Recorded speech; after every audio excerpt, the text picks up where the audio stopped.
on in. If you are shopping for a car now or in the next 12 months, I want you to type me in the comments.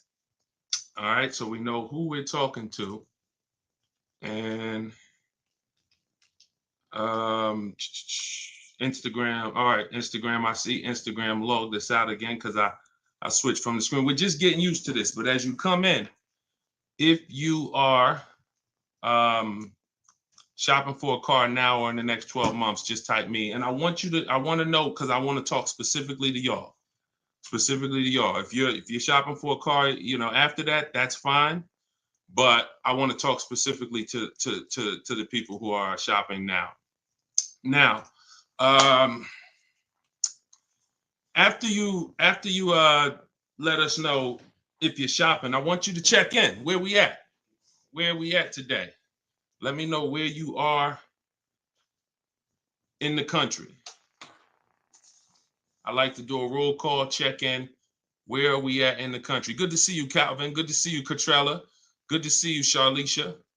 Steeler Nation, St. Louis in the building. I see you. Okay. Hold on. Let me go here. TikTok. All right. Where y'all at? Let's. Okay. I see Dallas, Texas. I see Tampa. Hold on. I'm trying to see Chicago, Illinois, VA Beach, Utica. I see you. Check in. Where we at today? Where we at this afternoon, evening, morning? Come on in. All right. We got the whole country on here. And we got the whole country on here. All right. I want to welcome y'all to Car Q&A with me, Deshone the Auto Advisor. As you come in, if you could spend a minute or two with us, 5-10 minutes, an hour, you're going to get a lot of value out of it. We're getting ready to do some rapid fire Q&A. And we're going to be answering all types of questions about car shopping and what you need to know to make sure you're saving thousands on your next car and every car you get after that. So as you come in, if you're not subscribed, if you're not following, you will benefit from hitting that follow button. You will benefit from hitting the subscribe button, because we're going to be doing this live show pretty regularly to make sure that you guys have access to all the information. So before we get into Q&A, I want to give people time to come in.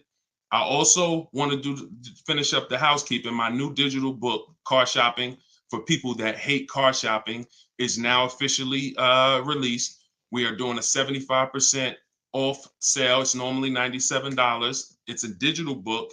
It has links to videos. It has links to my scripts. There's no guesswork in this, y'all. I want to give y'all a process that y'all can use for the rest of your life without having to worry about, I want y'all to be able to guarantee your success. So if you're on Instagram, you can go to the Instagram bio. You won't leave the broadcast. Get your 75% off, because it's only available for a few minutes at 75% off. TikTok bio, and then Facebook and Instagram. Y'all can go to deshonsbook.com, or you can scan the QR code. So let's go. Let's get your questions going. I want y'all to enjoy using that book. Get your 75% off and enjoy not reading it, enjoy using it. All right. So let me see. Let's start bringing in some comments. Where's our first question? Do I have to get financing? Oh, by the way, in a few minutes, y'all, I'm going to be giving y'all a very, very deep look into a game that's going to help you understand leasing versus buying. So in about 5-10 minutes, we'll start that game, and you're going to love it. You'll never be confused on whether leasing or purchasing is going to save you more money after we play this.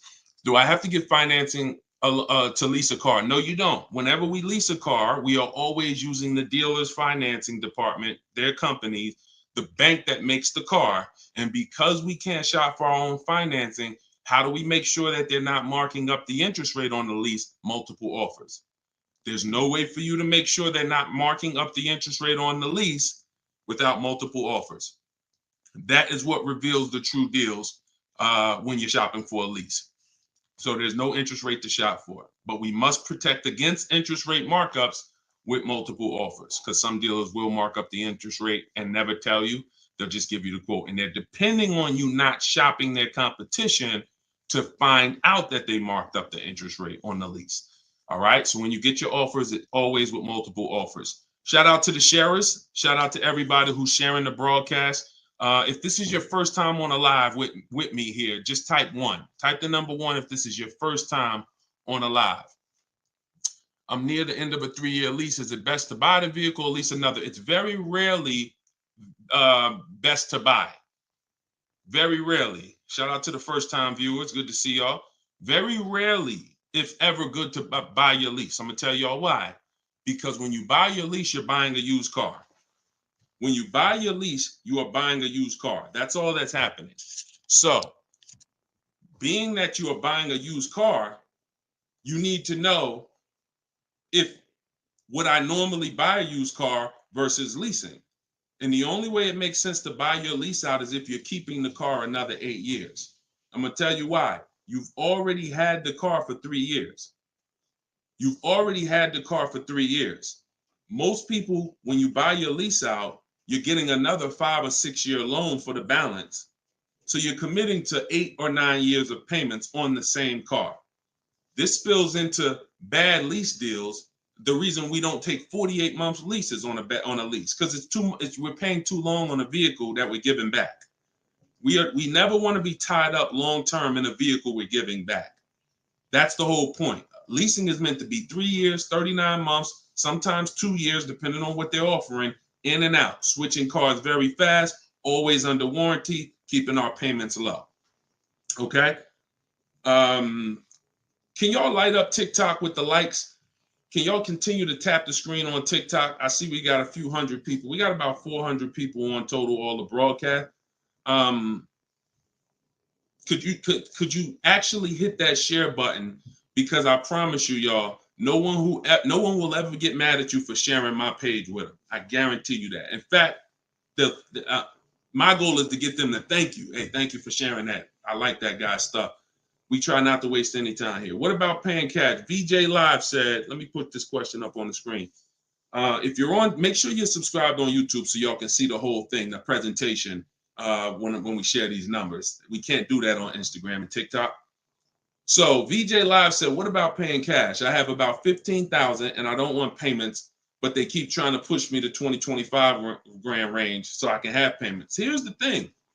If you can find a quality car for 15 grand, great. If it's going to force you to buy something that's not, who's heard you always pay cash for a car? If, as you come in, thank you, Godhead. Shout out to the sharers. I see y'all. Who's heard always pay cash for a car? Type me in the comments. If you've heard always pay cash for a car, type me in the comments. I see y'all lighting up. Keep tapping the screen on TikTok. We appreciate it. Y'all lighting up the likes. Y'all can see where we at on the likes in the top left. Who's heard always pay cash? Right? 5150 times heard it. VJ Live said, heard it all my life. Now listen, bunch of Dave Ramsey advice. Now here's the real. Here's what I'm just telling y'all. We got a bunch of people on here, hundreds of you all say, yes, I've heard you pay cash for cars. Now there's two schools of thought here. One is no debt. Now if your philosophy is no debt, I'm not here to convince you to change your philosophy. Here's what I'm here to talk to you about. If your philosophy is I want to do what makes the most financial sense, then we'll have that conversation. Because people who could pay cash for cars and don't, they typically are making money on their money.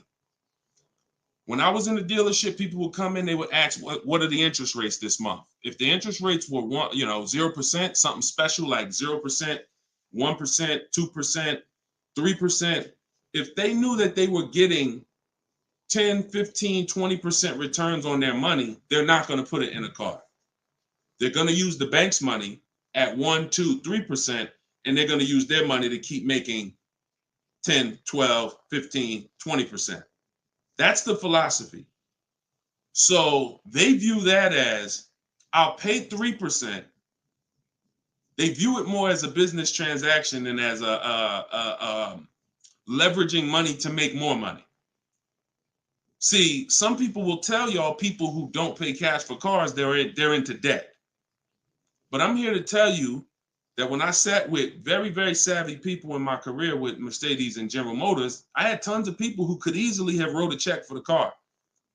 I want you to know that if your goals are to eventually get into making more money with your money, investing your money, getting 10%, 12%, 8%, trying to beat inflation, then you're going to have a problem putting your cash into cars. Because not only, if let's say we park right now, this is just as answering VJ Live's question, because I got it up on the screen here on YouTube and Facebook. He's asking about paying cars. And many of you, as you sit on the show, you'll see, Dad, that's a similar question. Many of you will see someone's going to ask the same question you have. When we start seeing that we can actually use the bank's money for less, we're gonna realize that when you put $20,000 of your hard-earned cash into a car, that money cannot make you more money. That $20,000 that you just put in the car cannot make you more money. You have maxed out the value of that $20,000. It's in a car, you can't pull it out. You could refinance, but that's not happening. You're going to refinance and just get another loan. The point is, your money's in that car now. So had you had an opportunity to invest that 20 and make 8%, 10%, 6%, 12%, that's what the people who don't pay cash for cars, who are wise, are doing. I'm not telling you there's a difference. Look, I talk a lot about budgeting. I talk a lot about affordability. All through my book, I have systems and boundaries. The rule of 72 and the 10th birthday, how long of a loan you take, how much, when should the car be paid off? That's all in my book. You can get it 75% off, or you can watch my videos. I'm going to always teach it. But if you want it all in one place right here, get the book, 75% off. It's in my TikTok or Instagram bio. But that's what we got to know. We got to know if we're going to use leverage and use the bank's money, there are extremes of leverage. There is over leverage. And we cannot be over leveraged. That means we're taking a loan that's too much, too long, we just want to borrow to try to afford a car. And you see this a lot with older cars, people buying luxury cars that they really can't afford because, brand new, the car is 80 grand. But if they get a 10-year-old one and they get a 5-year loan, now they're in a 2013 AMG Mercedes with 90,000 miles on it. So that's the opposite extreme. Using leverage and loans to buy things we can't afford. But then the other opposite extreme is paying cash when we don't have to. Finding that balance between getting the car we want, getting the best car we can afford. Because you said, hey, I'm trying to find a car for 15 grand. I can't find it. They want me to spend 20, 25. Well, the name of the game is you better learn how to find if there's any cars out there for 15, you better learn how to find them. And you look everywhere, you look over all the marketplaces, and before you raise your budget up to 2025, we have something we do called the perfect budget. You got to go to 17 first. You don't go from 15 to 2025. You go from 15 to 17. See if I can find anything good for 17. Oh, I can't. All right, now I go to 19. And I have this calculator that's going to help you guys inside the book. It's called the Perfect Budget Calculator. You put in the money you have, you put in what you want your payment to be. It's going to tell you how much car you can buy. You put in your state, so we could have. How many times y'all walk in, right? And you're like, man, I want to spend 25 grand on a car, but you forgot to factor in taxes and the fees. How many times does that happen? Type ouch if you've ever dealt with that. Let's be willing to be honest. You had a budget in your mind. This is what I want my monthly payment to be. This is what I want to spend on the car. Next thing you know, you're a little over that budget, or sometimes a lot over that budget, and you're leaving like, all right, I see you, 919 Mike. Thank you. I see you, Mika Larkin. Shout out to everybody willing to be honest. See, in order for us to really make sure we don't make these mistakes, we got to be honest of the fact we've made them. So that's what we want to do. We want a budgeting system that tells us when we can. You spend any more than this, and you're going to be over your budget. You said you want a payment of $400 a month. That means you said you only got $1,000 to put down, or nothing to put down. Here's what you can spend on a car. And when you use this perfect budget calculator, you're going to never go over budget. Because honestly, y'all, we don't want to be anywhere near our top of our budget. We want to be shopping under our budget. That's where I want y'all. Under your budget. That's why I said if your budget was 15 and then your max might be 20, 25 with a loan, all right, we got to go from 15 to 17, to 17.5 to 18. We don't just jump to 20, 25. But we need a methodical system to do that, to help us do that. How do I get out of an upside down lease? Jose, you can only sell out of it. That's all you could do. You could sell out of it. If you, no matter what, y'all, who's in a car that they want to replace and they think they're upside down? They may have some negative equity. This is all in the book. I would really like y'all, the reason why I'm doing the 75% off, couple reasons. The book just officially came out, but I really want y'all not having to remember this. Yes, this live rebroadcast is going to be syndicated. So no matter when you're watching it, the information is going to be valuable and applicable. But I really want y'all to have the book so that you can actually reference the information over and over again. Thank you, B-Bad. Thank you for this info. Thank you, SJF Racing. So, all right. Yes, 25 goes to 30 real fast. Let me show y'all something, and then we'll continue. This is where we are right now on Goodreads.com. We're rated 4.94. We've already received 27 reviews, 31 ratings, and the book hasn't been out yet. So if you go to Goodreads.com, if you're on YouTube, if you're on Facebook, you can see what I'm posting. But I'm sharing the fact we're already rated 4.94, 31 ratings, and the book hasn't come out yet. So now that it's officially out, I really want y'all to have it. And so make sure you take advantage. Get your 75% off. It's normally $97, but while you're watching here, it's 75% off. Everything I teach is in there in one place, so you don't have to remember it. All right. If you have let's talk to the people who are in an upside down lease or upside down loan. First of all, we don't want to be there. I'm gonna tell y'all why.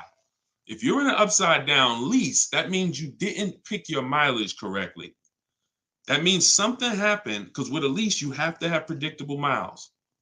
You have to know how much you're going to drive roundabout. You got to be able to guesstimate. That's why if you're running a Turo business, when you're trying to rent the car out for, 40,000 miles a year, or you don't know how much it's going to be on that car. Could be 20, could be 40. A lease is not good because you can't predict the mileage. But in normal life, we can predict our mileage very closely. Now, when things happen, let's say you were working at home, and now all of a sudden you are, you're not working from home anymore. Now you got to drive into the office to 20 miles away. Well, that's a lifestyle change. That can lead to you racking up mileage penalties. But here's what we don't want to do. You don't want to buy that car, y'all. I'm going to tell you why. Every time you lease, you have a price that you can buy the car for. Most times it ain't worth that. Yes, in the last couple of years, we saw a couple cases where, the buyout prices were good. Before the pandemic, the buyout prices usually were nowhere near what you could get a comparable used car for. So if your car was 3 years old with 36,000 miles on it, the prices they were putting was to make you not buy the car, was to make you send it back to them so that they can handle it and resell it. So if the price wasn't worth it to begin with 36,000 miles, I've seen people, you go over your miles and you're like, I'm over the miles, I'm just going to buy it. The price wasn't worth it with good mileage. The price wasn't worth, if you had 36,000 miles, that car wasn't worth you buying for the buyout price. You actually have 48,000 miles and they want you to pay the same price for it. So it's important that if we have to deal with penalties because we didn't structure the lease correctly, or because we didn't quite know what we were going to be driving, or we had a lifestyle change, taking the penalty and applying it over to our next deal is always, not always, but in most cases, going to be less money than us buying an overpriced car with high mileage now.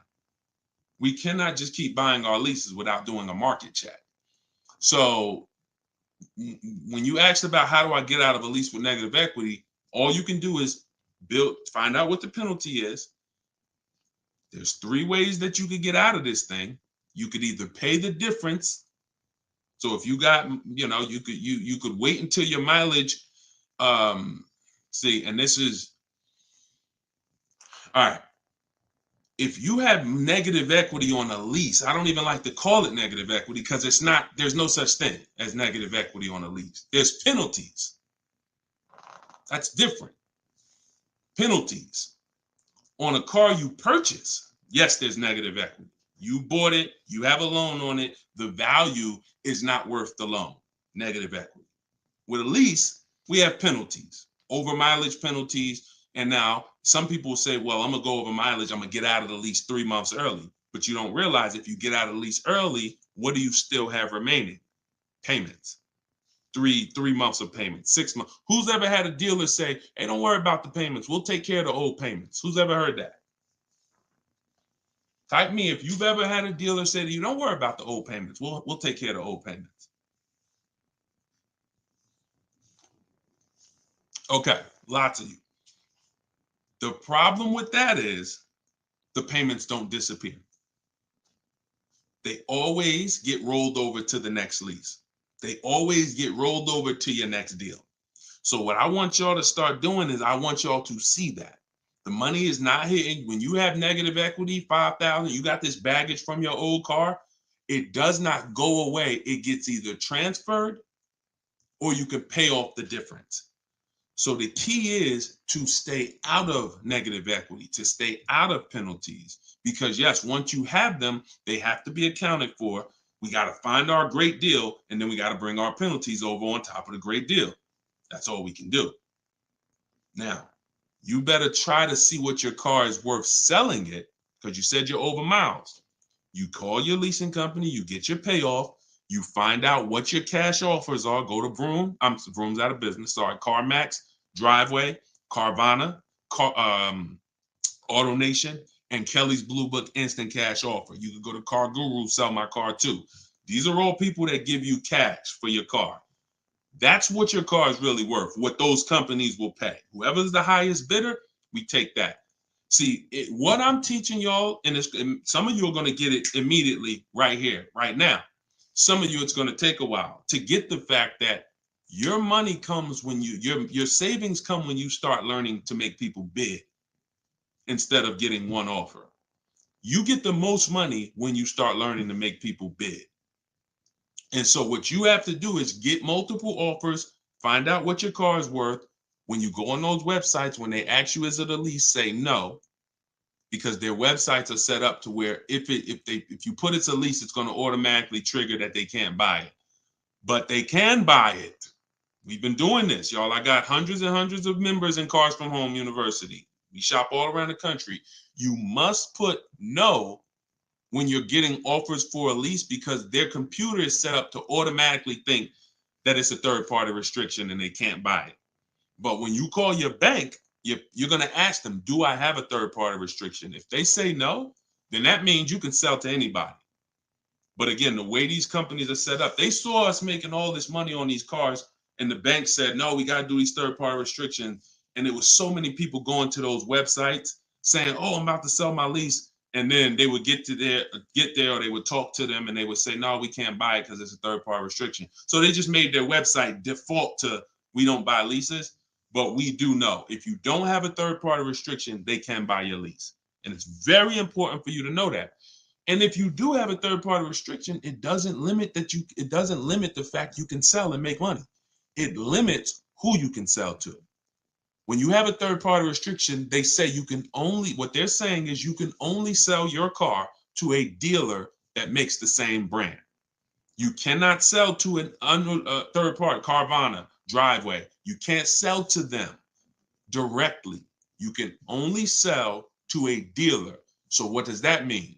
I see y'all lighting up the likes on TikTok. Can y'all keep tapping the screen? Let's keep those likes going up. I see it. I appreciate it. And thank you to everybody sharing. So when you are, I just got off my point, but I know it was about selling. So multiple offers, y'all. This is all in the book, Car Shopping for People That Hate Car Shopping. Who has their copy? Who got their copy? We'll continue. We got some more time. We're gonna keep doing Q&A, but who got their copy of the book already? Who got their 75% off? I really want y'all using this. The book is affordable for everybody. Everybody. All right, especially at 75. Now it should show, make sure it's not showing the 97%, $97 price. That's the normal price. I see you, 5150. Okay. All right, I see you, Jimbo. Okay. Okay, I see you, Diane. I appreciate you. Okay, and I want y'all to use it. Don't read it, use it. That is like literally it's an action guide. That ain't a book you read and then you have a bunch of things you got to remember. I'm walking you through the process step by step. And again, everything I teach is in my videos. So I don't hold back in my videos, but I do want y'all to have access to all the information in one place.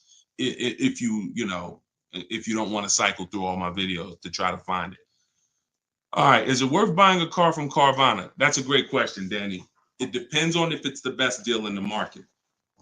Danny said, is it worth it to buy a car from Carvana? Now, you can put anything in there. You can put Driveway, any of these online sites, online car buyers, online used car sellers. But here's the game that we avoid. We cannot shop from them exclusively because here's what they try to do. They'll try to sell you a car based on variety. Hold on. My do not disturb should be on. My do not disturb should be on. So anytime you see,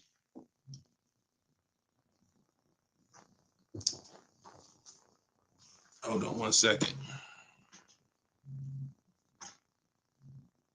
I keep getting a call and I don't know why it always does this.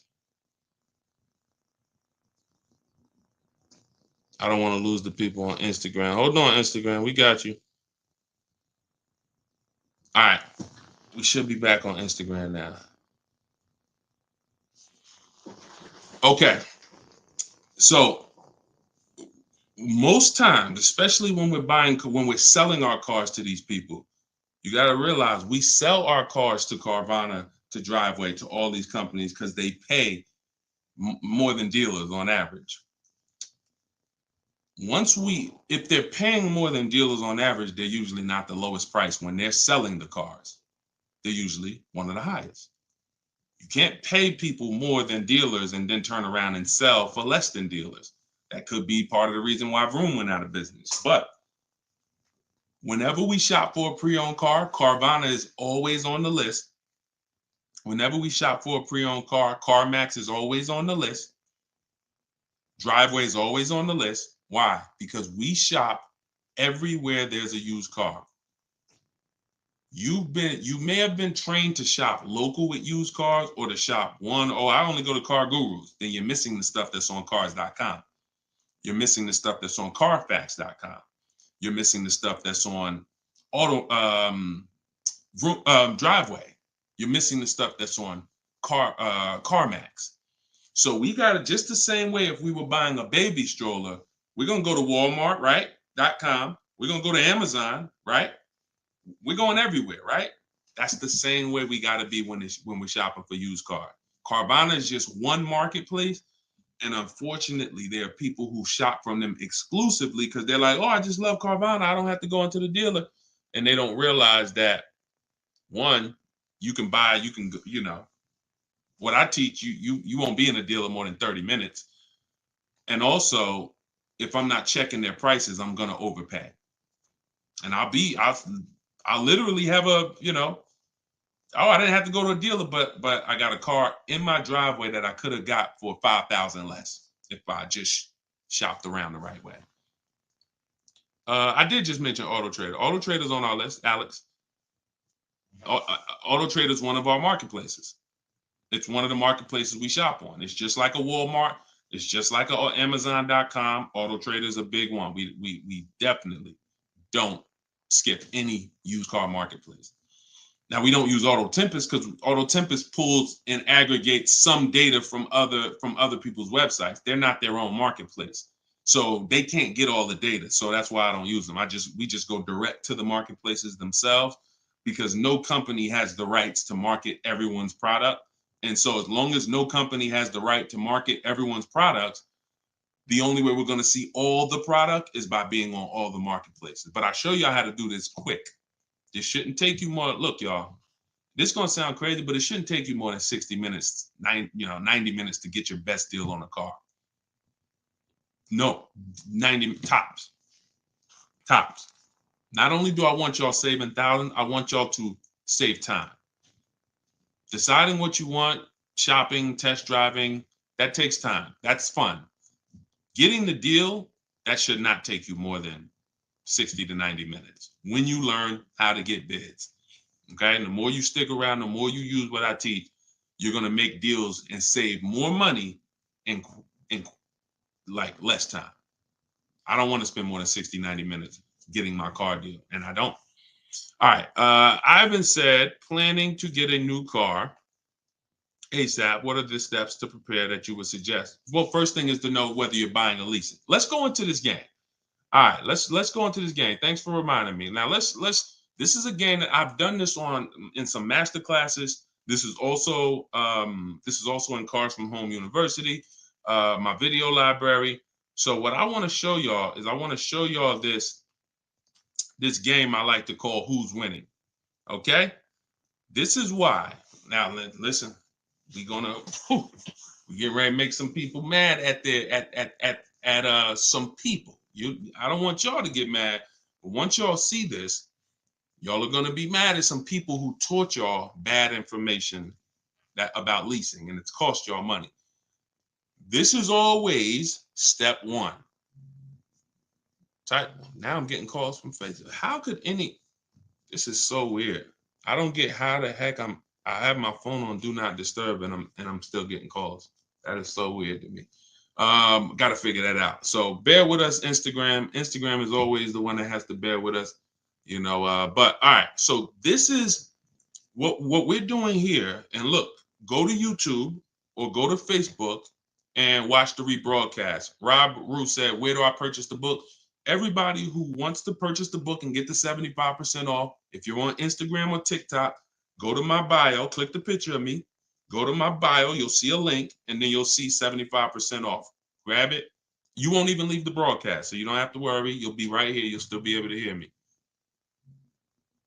And then if you're on YouTube, or you can go to deshonsbook.com. If you're on Facebook, go to Deshon's Book, or you can scan the QR code. So what we're about to do, I'm going to ask y'all a question. We're going to go down the road and we're going to compare two different people here. People who buy a car and people who lease. This is step one. Before you think about how much you're getting how much you're going to pay, your budget, any of the things, do I have down payment? Before we think about any of that, I want y'all to know what the most important question is. That's leasing versus buying. So on this screen, I'm comparing a person who leases and got a brand new $40,000 Jeep Grand Cherokee 2024. Now, I want y'all to look at this if you're on Facebook and Instagram. If you're on Facebook or YouTube. This person with a good lease deal is paying $500 a month. $500 a month for a brand new $40,000 car. Now, the person who purchases, some of y'all know every $5,000 on a loan is about $100 per month. So if you're looking at a $40,000 car, you're looking at about $800 per month on a 5-year loan. Now, I got this person in here on a 6-year loan at $675 a month. That's how much this car costs. 6-year loan, 3.99%. $675 per month. Let me ask y'all a question. Looking at this screen, who's winning so far? Two people drive off the lot in a brand new Jeep Grand Cherokee. They have the exact same vehicle. One is white, one is gray. One person's paying $500 a month. They're leasing it.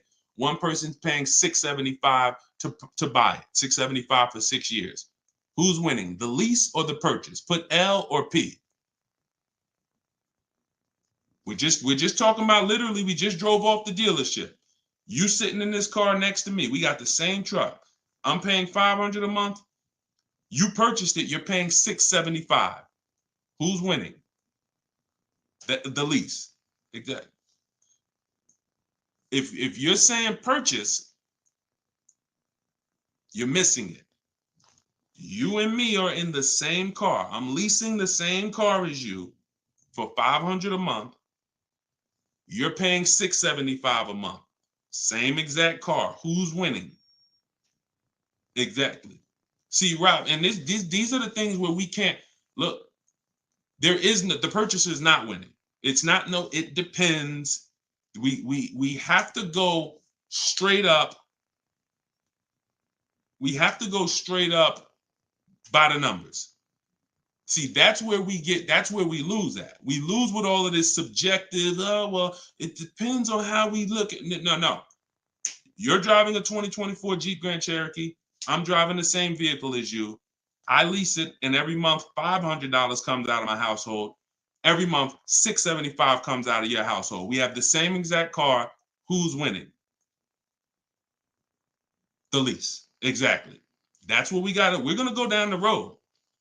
And listen, go subscribe to YouTube. Watch we're gonna syndicate these episodes. So you might be watching the syndication. It doesn't change the value. I want you to see that $500 a month coming out of someone's household is $175 less than $675. So the person who leased so far is $175 per month richer. Every month, the person who's leasing over here is $175 per month richer. Now let's go to the next slide. Now, 3 years later, person wants to buy. Person wants to buy. Now, here's the thing about the purchase. There's an amount you owe. On a 6-year loan, they would owe $24,000 at the end of 3 years. I've already done it. You can watch this. That's how much the balance on their loan would be. It would be $23,400. So that's the amount they need to break even on the car. Now, mind you, they've already spent $175 per month more than the person who leased. So they're $6,300 poorer. You can see they're $6,300 poorer. See, I want y'all to see that everything that you're doing when you're not leasing is trying to catch up to the person who got a great lease deal. Everything from the moment you purchase, you're putting so much money out into the car compared to the people who get great lease deals that now your only goal is to catch up to them. This is why this is step one right here. Go to YouTube, watch it on YouTube so you can get the whole view. So $675, $500. Now, this vehicle, y'all, is $40,000 brand new. What is a 3-year-old vehicle worth? If it was $40,000 brand new, what is it worth after 3 years? $40,000 is a fair estimate $24,000. I tried to look at what I believe a fair estimate is for a 3-year-old vehicle resale value. If we purchase a vehicle for $40,000 in 3 years, when we go to trade it, 36,000 miles, is it fair that vehicle, a fair estimate is about $24,000? You're not getting 28. Let's be honest here. We're not buying a vehicle for 40, coming back and get 28 3 years later. So here's the problem. When we get 20, you're not getting 28. And don't let the last 2-3 years of having high resale values confuse y'all. Don't do that. You will destroy yourself. You don't want to. There is no class, Solomon. There is no class. This is the class. Just tune in and lock in. Like, this is serious financial education that is going to be simple if you just focus on it. If you buy a vehicle for 40, the average that you're going to see that vehicle when you go trade it in is you get about 24 on. That is going to be a good cash resale value. And that's what happens to most people. And as you can see, they still owe, if your vehicle's only worth $23,400, I mean, if your vehicle's only worth 24, but you owe 23,400, you're breaking even. This is nothing. Like, I've already spent so much more than the person leasing. And now when I go to trade my car in, I'm not even able to get enough money to catch up to them. I'm not able to I'm $6,300 behind the person who leased when you purchase, and I'd have to get all that money back to make it worth it to have bought. That's why, y'all, when you buy your cars and trade in, you notice how much you always worry about how much you're going to get for the car. Y'all notice that if you're a person and you buy your cars and you keep them 2, 3, 4, 5, 6 years, you notice how you're always worried about, man, that's all you're giving me for my car? That's all you're giving me? Nah, you got to give me more than that. You know who doesn't worry about that? Keepers. Anybody in here who buys a car, keeps it till the wheels fall off, you never worry about what the car is worth, right? Because you're using all that value. That's what we do when we purchase. But here with a lease, you're always behind. If you purchase a brand new car compared to a person who leases, you're always behind. You can't catch up with them. You're paying too much money. So this is an intro. We didn't even talk about the fact, what if the person has an accident? And I really like wish that y'all could see this on YouTube. And can y'all see the screen on Instagram? I don't know. Are y'all able to see the slides on Instagram? I don't know what view y'all have on Instagram, but we're not talking about if the person has an accident. If the person has an accident in the car that they own, you lose two grand of your value. So the buyer is always behind. Now we can go down the road. When we go down the road, you'll see that eventually the person starts catching up, but it's only after 8 years. You can't catch up to somebody who's paying $175 a month less than you to drive the same car as you. That money just keeps adding up. And we were taught that we're supposed to purchase, but only if you're long term. That is when you purchase. 8 years, nothing more. All right, so I got to see how I'll probably try to do this and go deeper when I can get some. It's hard to do it because they can't, everybody can't see it. So just watch the replay of it, and you'll be able to see it. But this is the difference, y'all. Queen Mama said, "I'm a keeper and I need to break. I need a break from car payment." See, but let me ask you. Can I ask y'all a real question? Why are car payments the only payments we need a break from? Let me ask y'all a very real question, because car payments we need a break from, but we're okay with cell phone payments. We're okay with insurance payments. We're okay with car insurance payments. We're okay with, this is like a cost of living. And I don't have a problem when it comes to financially, I want to pay cash for a car, and I'm just going to keep my debt down, and I'm going to make sure that, the interest rates are high right now, so I'm not going to look to borrow. I'm just going to pay cash. That's fine. Paying cash as a savvy move is like, the bank's money is too expensive. I'm not invested. I'm not investing my money in anything. I'm just going to pay cash. But why are car payments the only ones it's the only payment we look and say, well, I want to avoid that. We don't do it with houses. We don't do it with anything else in life. And sometimes it makes us get a bad car because we like, oh, I'm just going to save up $8,000. I'm just going to say. Meanwhile, if we knew how to properly structure our deals, we can get the best car for our budget, under our budget.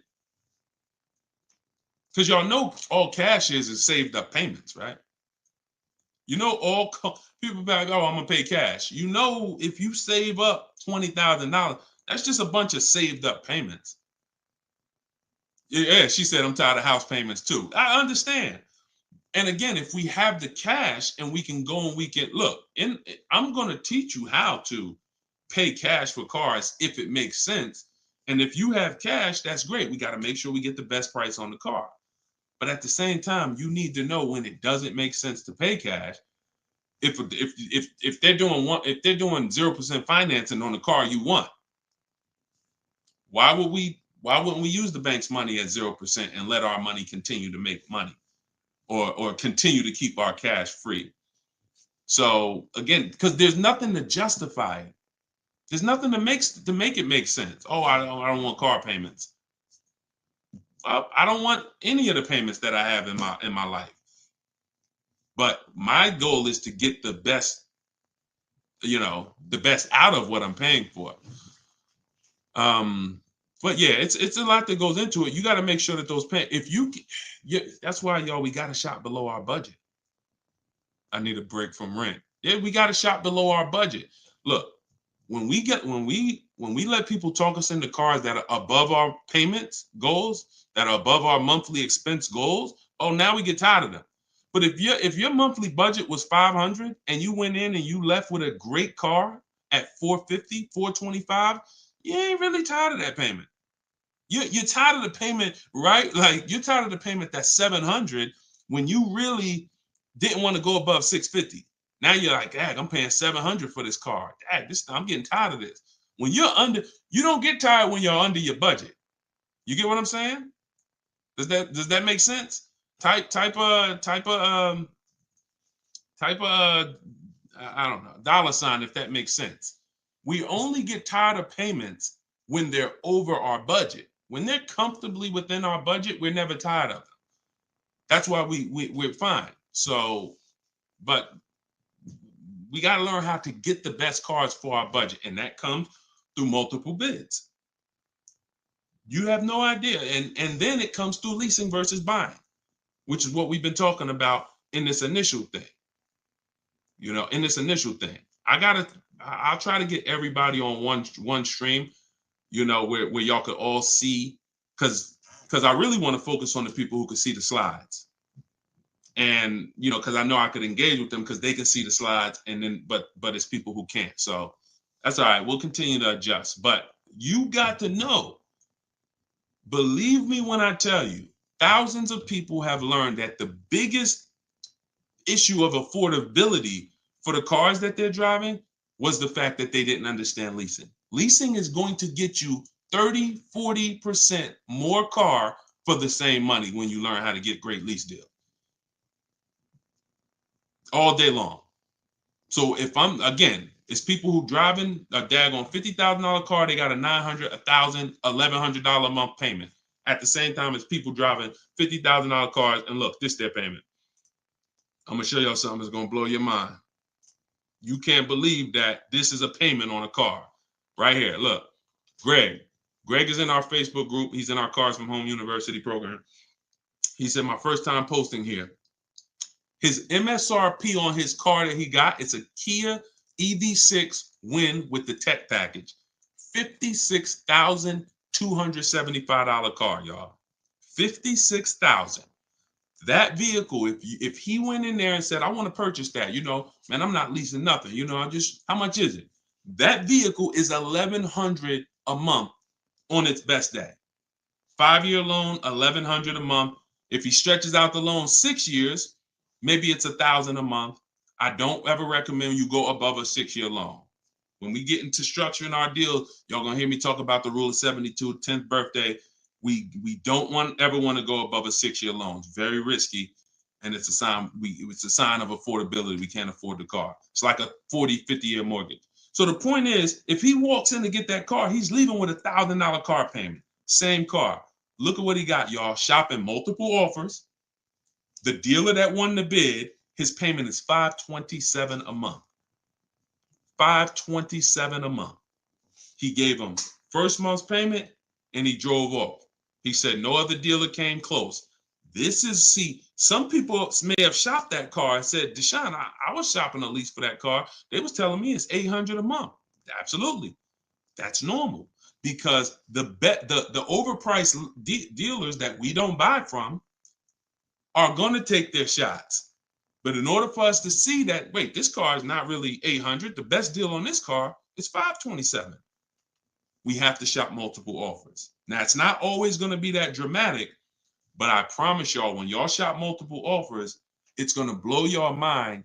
The best deal to the worst deal is going to be $3,000 to $5,000 different. And you're going to see that some of the dealers that you've trusted the most, that you've been buying from, maybe your family been buying cars from them, some of them may be the ones to take the biggest shot at you.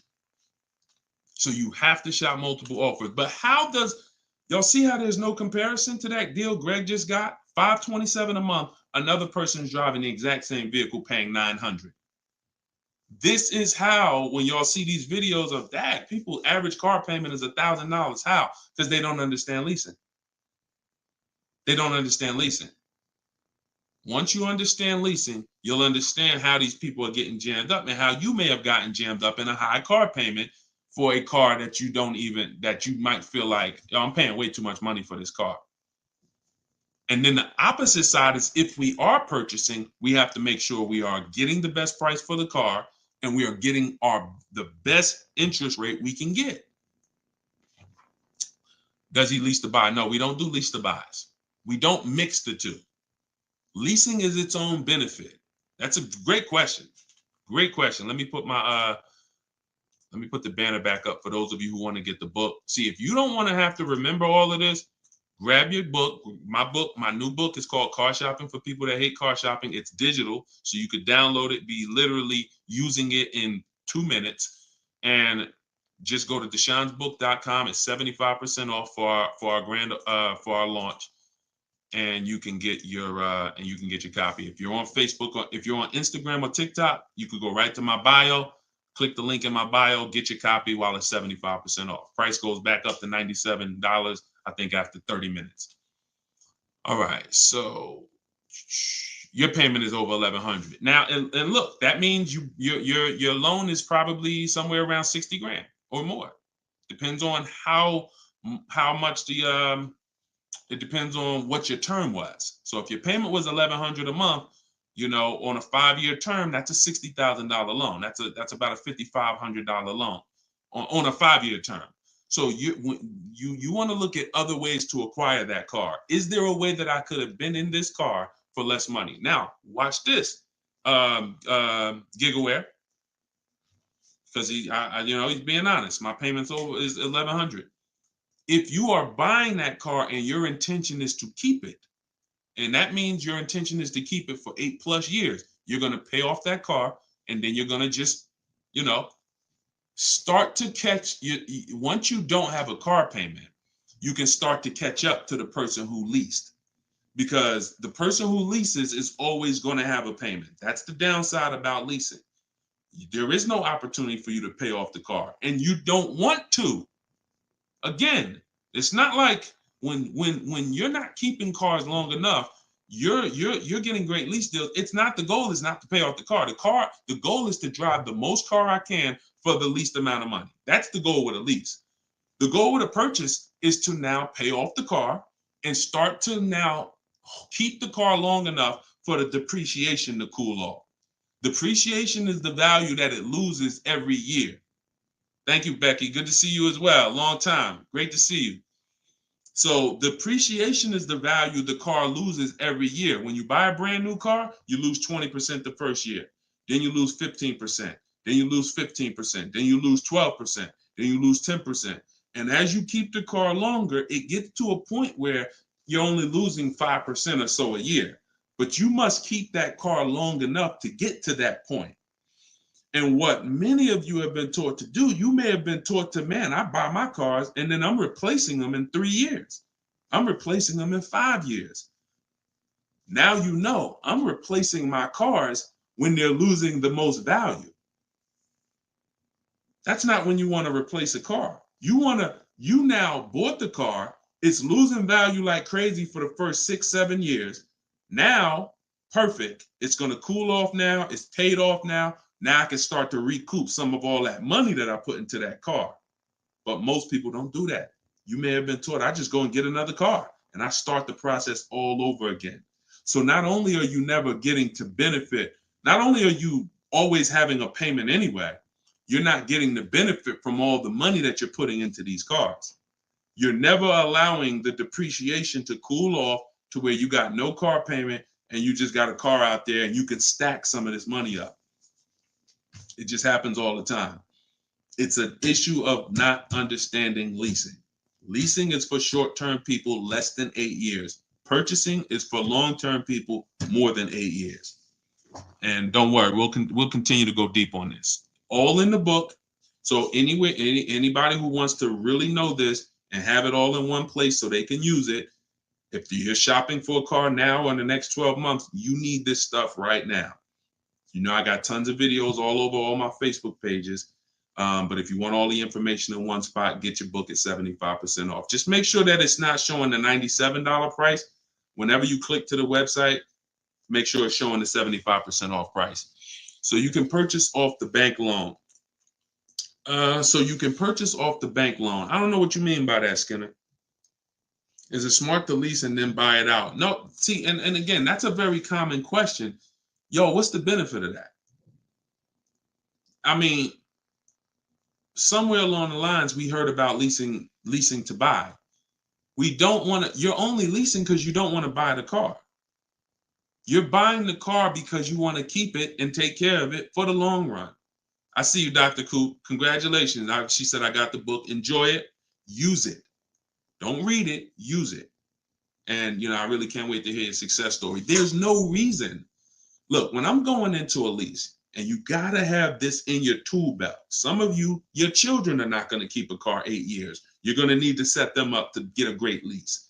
Yeah, you might be a person who like Deshone. I just buy my car, man, I keep it 10 years. If that's you, type K for keeper. Most times, if you buy your car, you keep them 10 years, type K in the comments for keeper. Thanks, Ambi. Said keep killing it. Appreciate you. If you are, the book is called Car Shopping for People That Hate Car Shopping. It's in my TikTok bio and it's in my Instagram bio. But I think you only got, it's 30 minutes. You could get it for 75% off. While everybody is on, you could get it 75% off. Okay, so keepers, you are not, you're not worried. That's when you buy. When I'm going into lease, I'm not thinking about keeping. We don't want to mix the two. Leasing is, I'm going to get a great lease deal where I drive a brand new car for pennies compared to purchasing. Or for a small percentage compared to purchasing. That is a lease. My goal is not to buy the car. It's not to buy the car. You see, when we keep, we win. When we lease, we win, as long as we're getting good deals. But it's people who are mixing the two, and that might be you, and that's where we lose. We buy, and then we trade. We buy, and then we sell it in 2 years, 3 years, 4 years. We tired of it. Oh, I'm gonna go switch out of this. That's mixing. The other one is you lease, and then you purchase the lease. So you lease your vehicle, and then you go buy it at the end. That is mixing. You don't want to mix because the benefits of leasing are laid out. The benefits of purchasing are laid out. Very clear, separate benefits. When you mix the two strategies, you lose the benefits. And again, most people who would tell you they bought their lease, they're buying it with a 5 or 6 year loan when they've already been paying 3 years to lease it. The lease is 3 years. The loan is 5 years. That's 8 years. And I'm going to tell y'all how this happened. How I figured out this was so bad, I'm going to be honest with y'all. I was in the dealership one day. Somebody comes in. They're like, hey, I want to replace my car. So I go out and I look at the car. I ask them what they owe. No, I don't think I asked them what they owe. They come to the dealership. They say, yeah, I got a car out there. I want to trade it in for a new car. And I'm like, okay, that's pretty normal. Let's take a look. Here's what happens. I say, what year is it?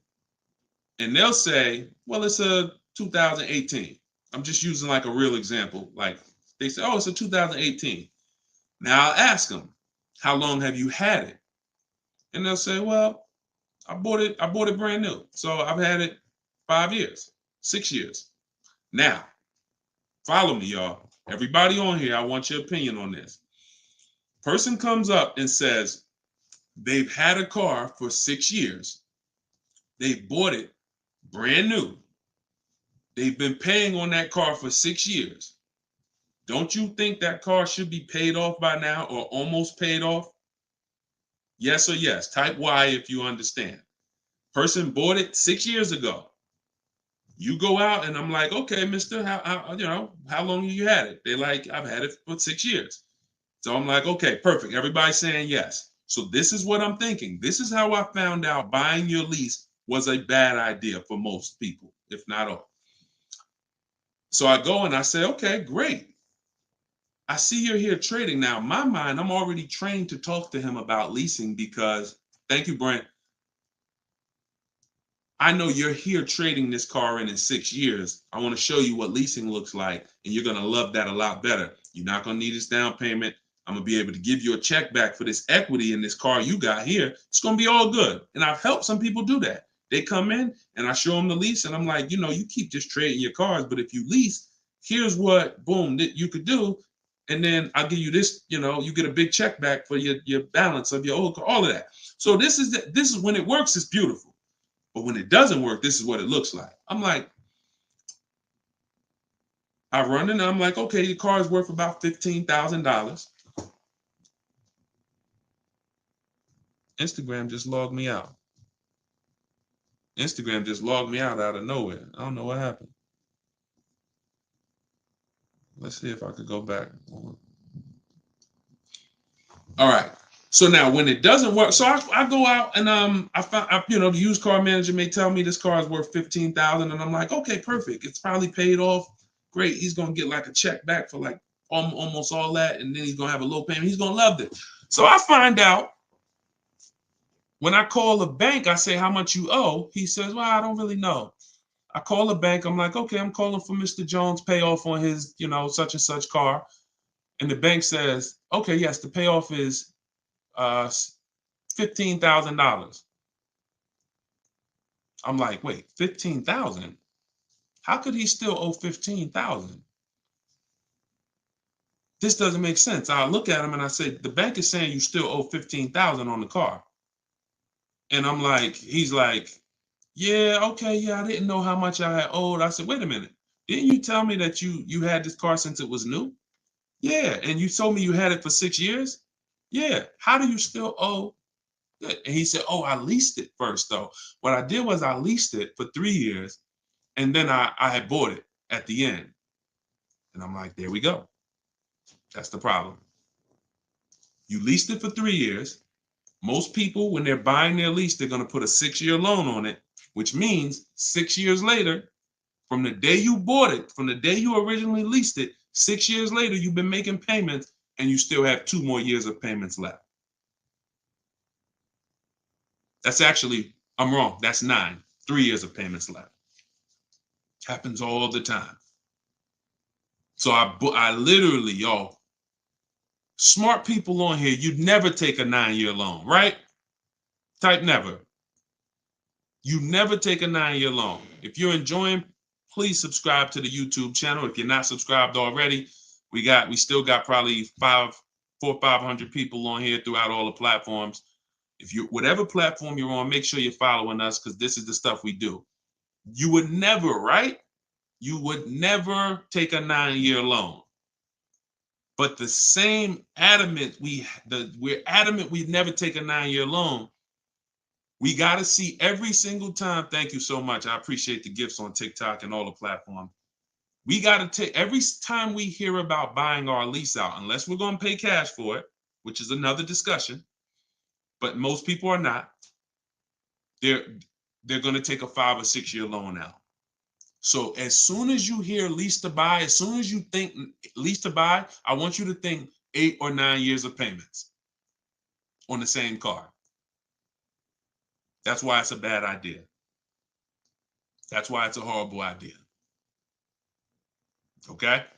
Now, if you are comparing, we had somebody in our group yesterday who was asking about buying his lease out because he's going to give the car to his parents and because they're going to keep it long term. And the value of the car compared to the value of a similar used car is a great deal. That's different. Buy it. Because all you're doing when you're buying your lease is you're buying a used car. It's your car. I used to help people buy their lease. Hey, they come out of the office. We switch the plates because we got to re-register the car. And I'm like, okay, so how was it? Now, they just signed up for a 5-year loan, 6-year loan on a car that they've already been in for 3 years. They're not really excited about it. You know, I've had the car for 3 years. At least when you go buy a used car, you're excited about it. You're excited. Oh, nice. It's new to me. But when you buy your lease out, you're not really excited. Thank you, man. Y'all going crazy with these gifts and everything. I appreciate it. So these are the things, like what I want y'all to have, as long as you stick with me and you learn what I teach, you're going to have clear boundaries that you operate in that always protect you. That's the name of the game. There's clear things I do. There's clear things I don't do. I know I have rules. I have boundaries. And what I want y'all to get familiar with is the 8-year rule. The 8-year rule is the first rule. It says if you're not keeping your car 8 years, you should not be buying it. You can't outlive the depreciation. You cannot outlive the depreciation compared to someone who purchases. Now, it's too much to go deep on right now. We'll go deep because I know some people thinking, oh, Deshone, but if I pay cash for a brand new car, I'll pay less overall. Yeah, but if you pay cash for a brand new car, you're still laying out all the money. You're still laying out all the money and you're still trying to get that back. You're still, oh, I paid 30 grand, 40 grand, 50 grand. Do you understand that a person who leases that same car, what would you rather be? Big dog who thinks you're big dog because you're going to write a $50,000 check, or a person who comes in and says, I'm going to get that car for $500 a month. Do I want 50 grand coming out of my bank account going into a car, or do I want $500 every month? It's much more, it's a much more pleasant feeling to give a bank $500 every month to drive their $40,000 car than it is to say, okay, you want this $40,000 car, then you come give us a check for the whole amount and the taxes and everything. Now I'm taking the check out, boom. And again, there are situations where that's right, but I want you may have been somebody who's like, yeah, but I don't think it's right for me. And that's okay. That's okay. I'm not one of these people that's going to make y'all feel like you are wrong by using leverage and learning how to creatively acquire cars where it's a little bit of money coming out of your bank account every month versus what people have told y'all and how you should be buying cars. Thoughts about leasing luxury vehicles. It doesn't change, Dr. Doctober. That's a great question. He said, what are your thoughts about leasing luxury cars? Same principle, 8-year rule.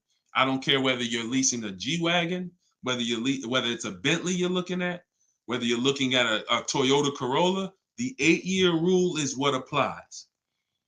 Because the 8-year rule takes into account the depreciation. If you look and say, that's a car I'm keeping for 8 years or more, you buy it. If that's a car you're not keeping 8 years, you're going to see you'll pay thousands less and drive a better car leasing it, even if you try to buy it used. So I'll need more than one broadcast to really go deep on this. I'm just getting familiar with how to use all of these tools where I can show you all stuff.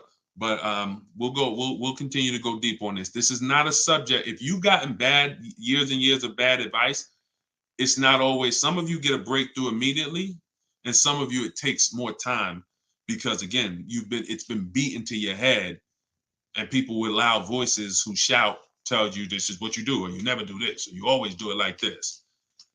You know, like who's heard somebody say never buy a used car? I mean, never buy a new car, always buy used. Who's heard that? Type of U for used. If you were taught you always get a used car, you should never get a new car. Who's taught that?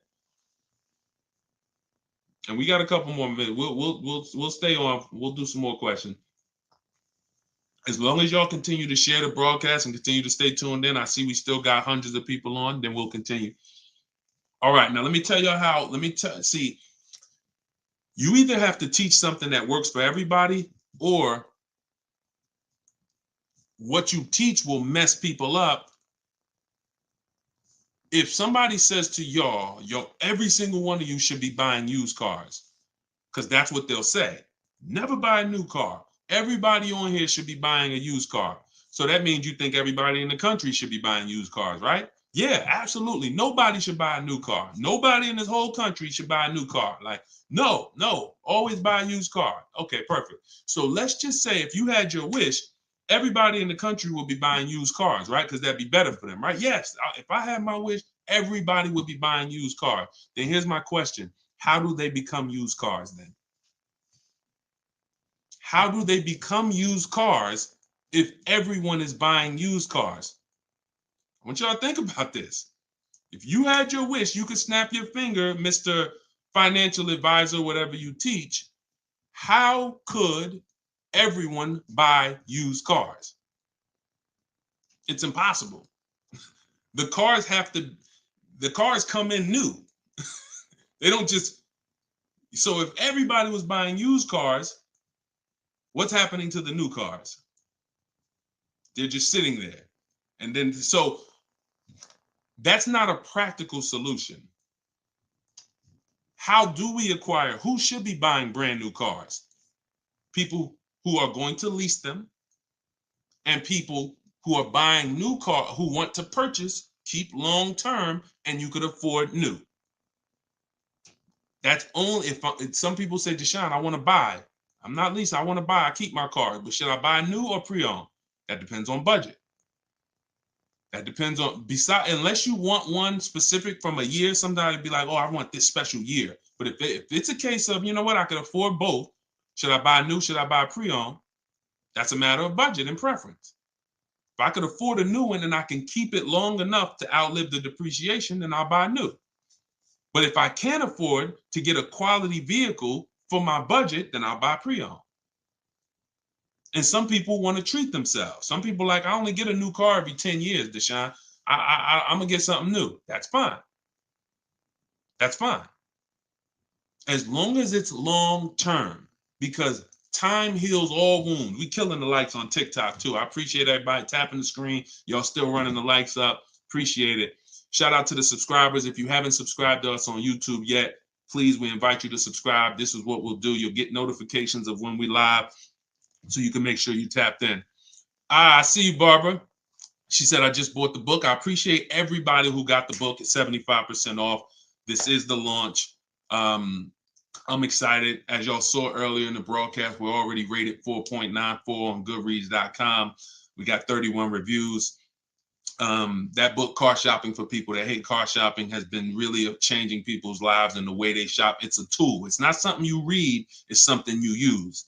So get your copy at deshonesbook.com, 75% off, or you can scan the QR code, or if you're on Instagram or TikTok, just go to my bio. And as long as you're seeing this, you still should be able to get it at the 75% off price. And it's immediate download. So, and you'll see as you read it, there's a reason I had to make it a digital book. I couldn't print it because it links to videos, it links to docs, I got scripts that it links to. There's no way I would have been able to do it printing the book. And then also, sometimes I need to update stuff, like Vroom went out of business 2 months ago. If I would have printed the book, now Vroom is, I need to be able to update real time when something happens, and I couldn't do that with a print book. I didn't want thousands of print books out there, and then something changes, and now I got to tell people, oh no, you got to get volume 2 now. You know what I'm saying? Thanks, Angelina. All right, so Dr. Coop says, I have a paid off Toyota. I don't want to trade it. Should I have a down payment? You don't need, look, if you can find a deal on the vehicle you want below your budget with no down payment, then do it. You said you have a paid off Toyota. You don't want to trade it in. Now, here's what I ask people. You put the vehicle to use, because if you're going to go and get another vehicle, then you're going to be paying for that vehicle. You don't really want, the only people I recommend have an extra vehicle is if you're a high mileage driver. Who's a high mileage driver? You're driving over 20,000 miles a year. Over 20,000 a year, type HM for high mileage. These are the only people that it benefits you having a paid off car like this. So sometimes it's worth it to buy your car, pay off the first car. And here's what I like. All right, so we got a lot of high mileage drivers watching right now. So I have a strategy in the book, and what you'll hear me talk about is really 2 routes for high mileage drivers, so that y'all can stop having all this negative equity when you come in to replace your vehicles. What typically happens with high mileage drivers, and the reason I suggest to them 2 cars, 1 car payment, is because they're putting so many miles on their vehicle, but your loan is a normal loan. Your loan is a 5-year loan or a 6-year loan. Those loans are made to go down for the normal or average driver. And even the average driver is going to have negative equity on these loans in the short term. So when you are destroying the value of your car because you're putting 20,000, 30,000 miles a year on it, it's going from being worth 20 grand one year to now it's worth 12 grand the next year because you put 30,000. You're destroying the value of it, but the loan that's attached to it is not moving. This is the indicator that the loan and the purchase price or the value of the asset is totally unrelated. They're unrelated. They don't matter. That's why you have to make sure you get a good price on the asset. You can't just pay attention to what is my loan doing, because your loan doesn't tell you what you're really in the car for. So check it out. You now are putting all this mileage on your car. You come in 4 years and you're like, hey, you know what? Car got 200,000 miles on it now. Let me go ahead and trade this thing in. Problem is 200,000 miles. You still got 2 years left on the loan. You still owe 15 grand. You still owe 12,000. You still owe 20,000. And you are now seriously hurting your value, your next deal, because all that baggage you got to come to this next deal. The solution to stay out of that is to make sure that you are having either, I teach either 2 routes. Well, the third is really just be a long-term person. You could drive 30,000 miles a year. And if I'm a long-term person, I'll just have 300,000 miles on my car in 10 years. And then I just go switch it. It's keepers here that's long-term people, high mileage drivers, and they get their car. That thing got 250,000 miles. It's mostly highway. And in 8, 9, 10 years, they go and they replace it. No need to lease. Again, continuing theme. Long-term, don't think about leasing. Because some people who just tune in and they catch a brief, oh, is this so everybody should lease? No. That's what I'm trying to tell y'all. Long-term people, long-term purchase, you buying a car for your kid in college and they're like, yeah, I'm going to keep that thing for 10 years, man. You know I'm boring. Great. But most kids are not. They're like, hey, when I get my job, when I turn 24, I'm probably going to want something different. So if you're not a long-term person, you should be purchasing. But I mean, you should be leasing. But going back to the high mileage, y'all, this is how it works. The 2 strategies for high mileage drivers is to have one separate car. You pay that thing off. And now that becomes your mileage car. And you go and lease a nice car. This is beautiful. This prevents you from having 2 car payments. And this allows you to have a nice car that you're not destroying. So you pay off that first car. If you're going to go this route, your first deal is a purchase, because you're going to get that first car, pay it off, could be new, could be used, but it must be quality. Pay it off. And as soon as that car is paid off, now I go lease my nice car. So I might be putting a high mileage on that first car I'm buying, but once I go lease my nice car, now I got a payment over here. My nice car is over here. And this is when I take out to dinner. This is when I want to go out and have a good time. I don't want a car that I'm just always putting, 30,000 miles a year on. Now I split it. And this has allowed so many high mileage drivers to continually be able to predict what they're going to put in these cars, because now they can't. You cannot predict how much y'all are spending on these cars, high mileage drivers. Y'all are losing so much on resale value. Your loans are just so high and they're moving slow. You don't know how much you are losing, but I break it down for you. It's thousands. You can't destroy the value of a car and then go trade it. It follows you. So that's one strategy. Second is a high mileage lease. Second is straight up. First time I experienced this, I had a guy came in and he was bringing back a lease with 75,000 miles on it. And I asked him, I said, man, I didn't even know. And that's my ignorance. I was selling cars and I didn't even know that was available. And I said, let me ask you a question.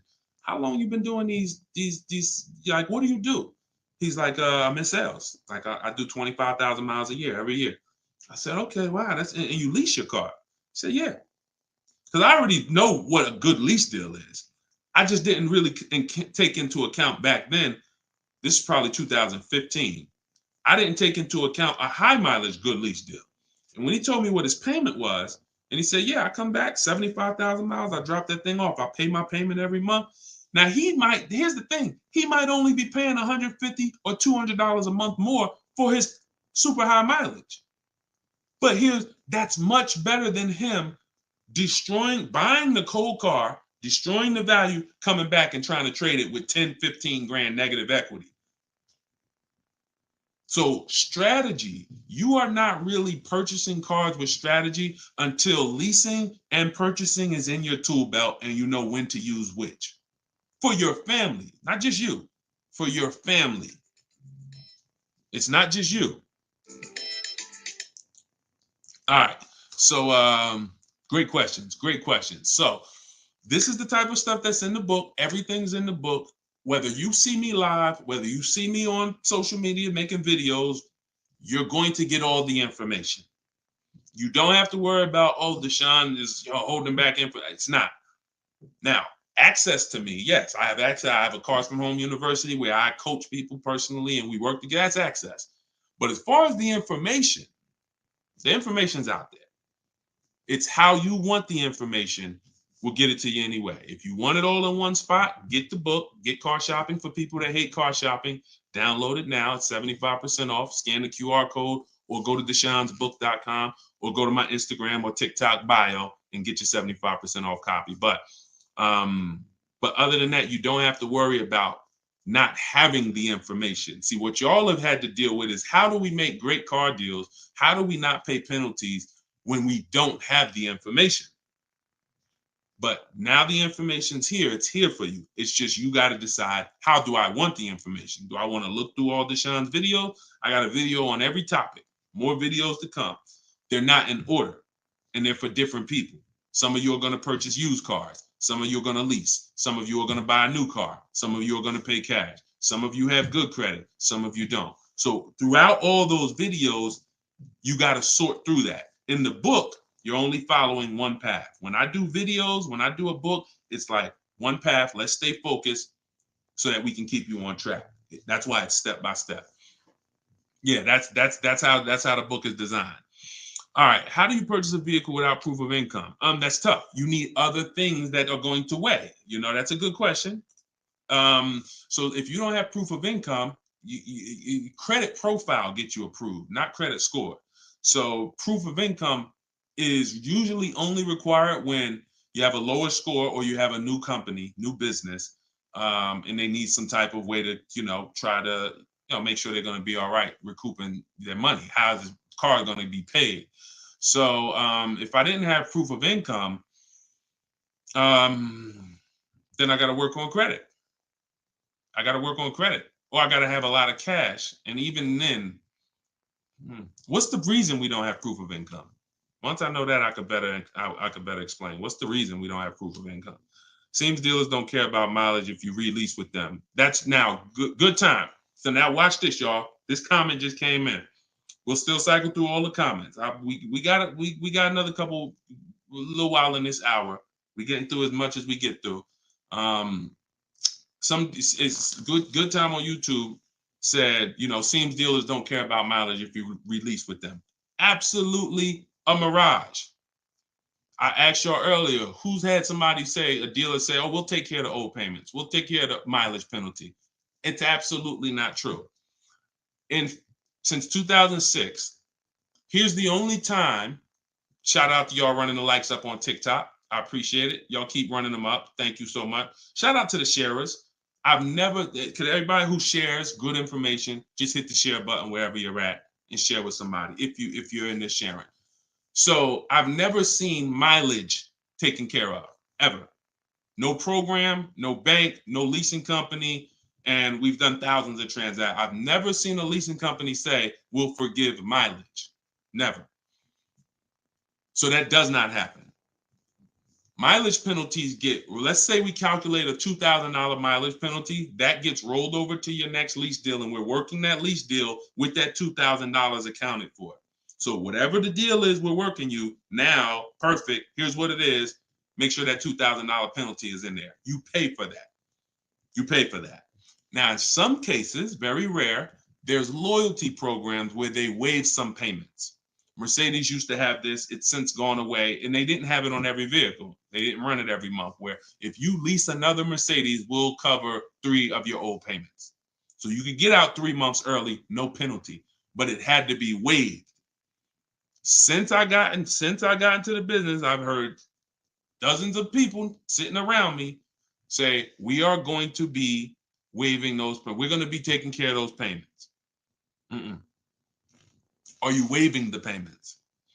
Oh, what do you mean by that? Are you waiving the payments?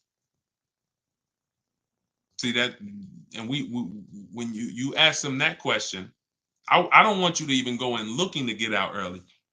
I'd rather you know what your deal is, so you can shop from home the way I teach, where no one has to reveal that information to you. No one is. If you got the right strategy, you're never putting yourself in a position where someone can lie to you without you knowing it. So if you go in the old way and you go into one dealer and say, hey, I'm looking to get my, new lease and I got like penalties, and they'll say, okay, we'll take care of it. That's putting yourself in position to be lied to. Oh, we took care of that. We built in the payment. Yeah, all the payments are taken care of. This is your new payment. Mm-mm. When we shop, when we take control of our deal, that's not something someone's telling us. That's something we already know. Because when we're over on mileage, we always want to see how much can we sell the car for. I was over mileage on my Jeep, sold it, still made money. Still made money. There's plenty of people who go over on their mileage and can still sell their lease and make a lot of money. Even if they break even, they avoid the penalty. So first is always to do our equity assessment and see how much we can sell the car for. And if we can sell it, we avoid the penalty. And then we're choosing payments. Do we get out early? Do we make the payment? You see, when getting out of your lease early, unless you sell the vehicle, y'all, you can't get out of your lease early. You're breaking a contract. So I don't want y'all I don't want y'all using language or comfortable with language that cost you money, because you've heard people say this for years. Oh, I'm just going to get out of this. No, you're going to get out of it and you're going to pay penalties for that. So because they've taught us, or you've been taught, oh, you can get out, no problem. You call the dealership, hey, you know what, y'all? I bought so many cars from y'all. I know I'm supposed to keep this lease for how many years? It's supposed to be 3 years, Mrs. Johnson. Okay, yeah, but I think I'm ready for something new already. All right, well, when can you come in, Miss Johnson? See, they're never going to say, just so you know, Miss Johnson, if you break the lease, the penalty is going to be, pretty significant, because you contracted for 3 years and now you're getting out. So we're going to have to roll over probably about $3,000 or $4,000 or $5,000 to your new lease. So no, they'll just come in, get you in, and all right, here's your new payment, Miss Johnson. You don't realize that I'm paying $100 more for this car than I could have been paying if I just waited. But because you've been taught to be a payment shopper, it doesn't matter to you. But somebody who's financially savvy, who's like, man, I don't want that extra $100 coming out of my house for the same vehicle. You're not going to do this. So we cannot ever believe what dealers say about penalties, about, oh, we'll take care of that. We find out, can we sell our car to avoid the penalty? Or if I can't, I either got to pay the payments and get out earlier, or I'm going to stay in it and just take the mileage penalty. That's not a bad idea most times, y'all. Sometimes people will call and say, yo, I'm going over mileage. And I say, okay, well, based on how you're going over, you'll only be over by like 2,000 miles. That's only $500. Oh, I thought it was going to be more than that. Nah, you're going to be over by 2,000 miles. Just, wait till the end. And then when you get your new car, build that 500 into the deal, and that's it. Or just pay the $500. Because very rarely are people, oh, I was supposed to drive 36,000 and I'm doing 100. That's just, wait, something went wrong here. What the heck happened? I can see you were supposed to do 36 and you did 40. You're supposed to do 36,000 miles, you did even 45. Maybe you got a different job. But I mean, how we have to structure our leases right, so that if you know you're a high mileage driver and you take a 10,000 mile a year lease, shame on you. Like, we can't do that. We can't do that. Some people, oh, I'll just buy it at the end. You're killing yourself. You're killing yourself. The residual value, you're going to put a ridiculous amount of money on those, or a ridiculous amount of mileage on that car, and you're going to buy it in 3 years with 90,000 miles on it for the same buyout price that was estimated from your 10,000 mile a year lease. They estimated this buyout price is for a person who brings the car back with 30,000 miles on it. Here's the price. And then you bring it back with 90 and you pay the same price. Oh, I'm just going to buy it because I went over on the miles. No, killing yourself. You're realizing the loss. So again, this is why we want to be in your life. This is why I'm doing my best to be in your life so that you can avoid these things. Anybody who really wants to have somebody, like we're set up. We've been doing this for 3 years as far as a company, providing education. So, I mean, whether it's hundreds, thousands, dozens, we're set up to make sure that everybody who wants to protect themselves and get the best deals are able to do it. Paula, got my book. Phenomenal. Use it. Everybody that got the book, thank you. I appreciate you, brother. Thank you so much, Lord. I appreciate you.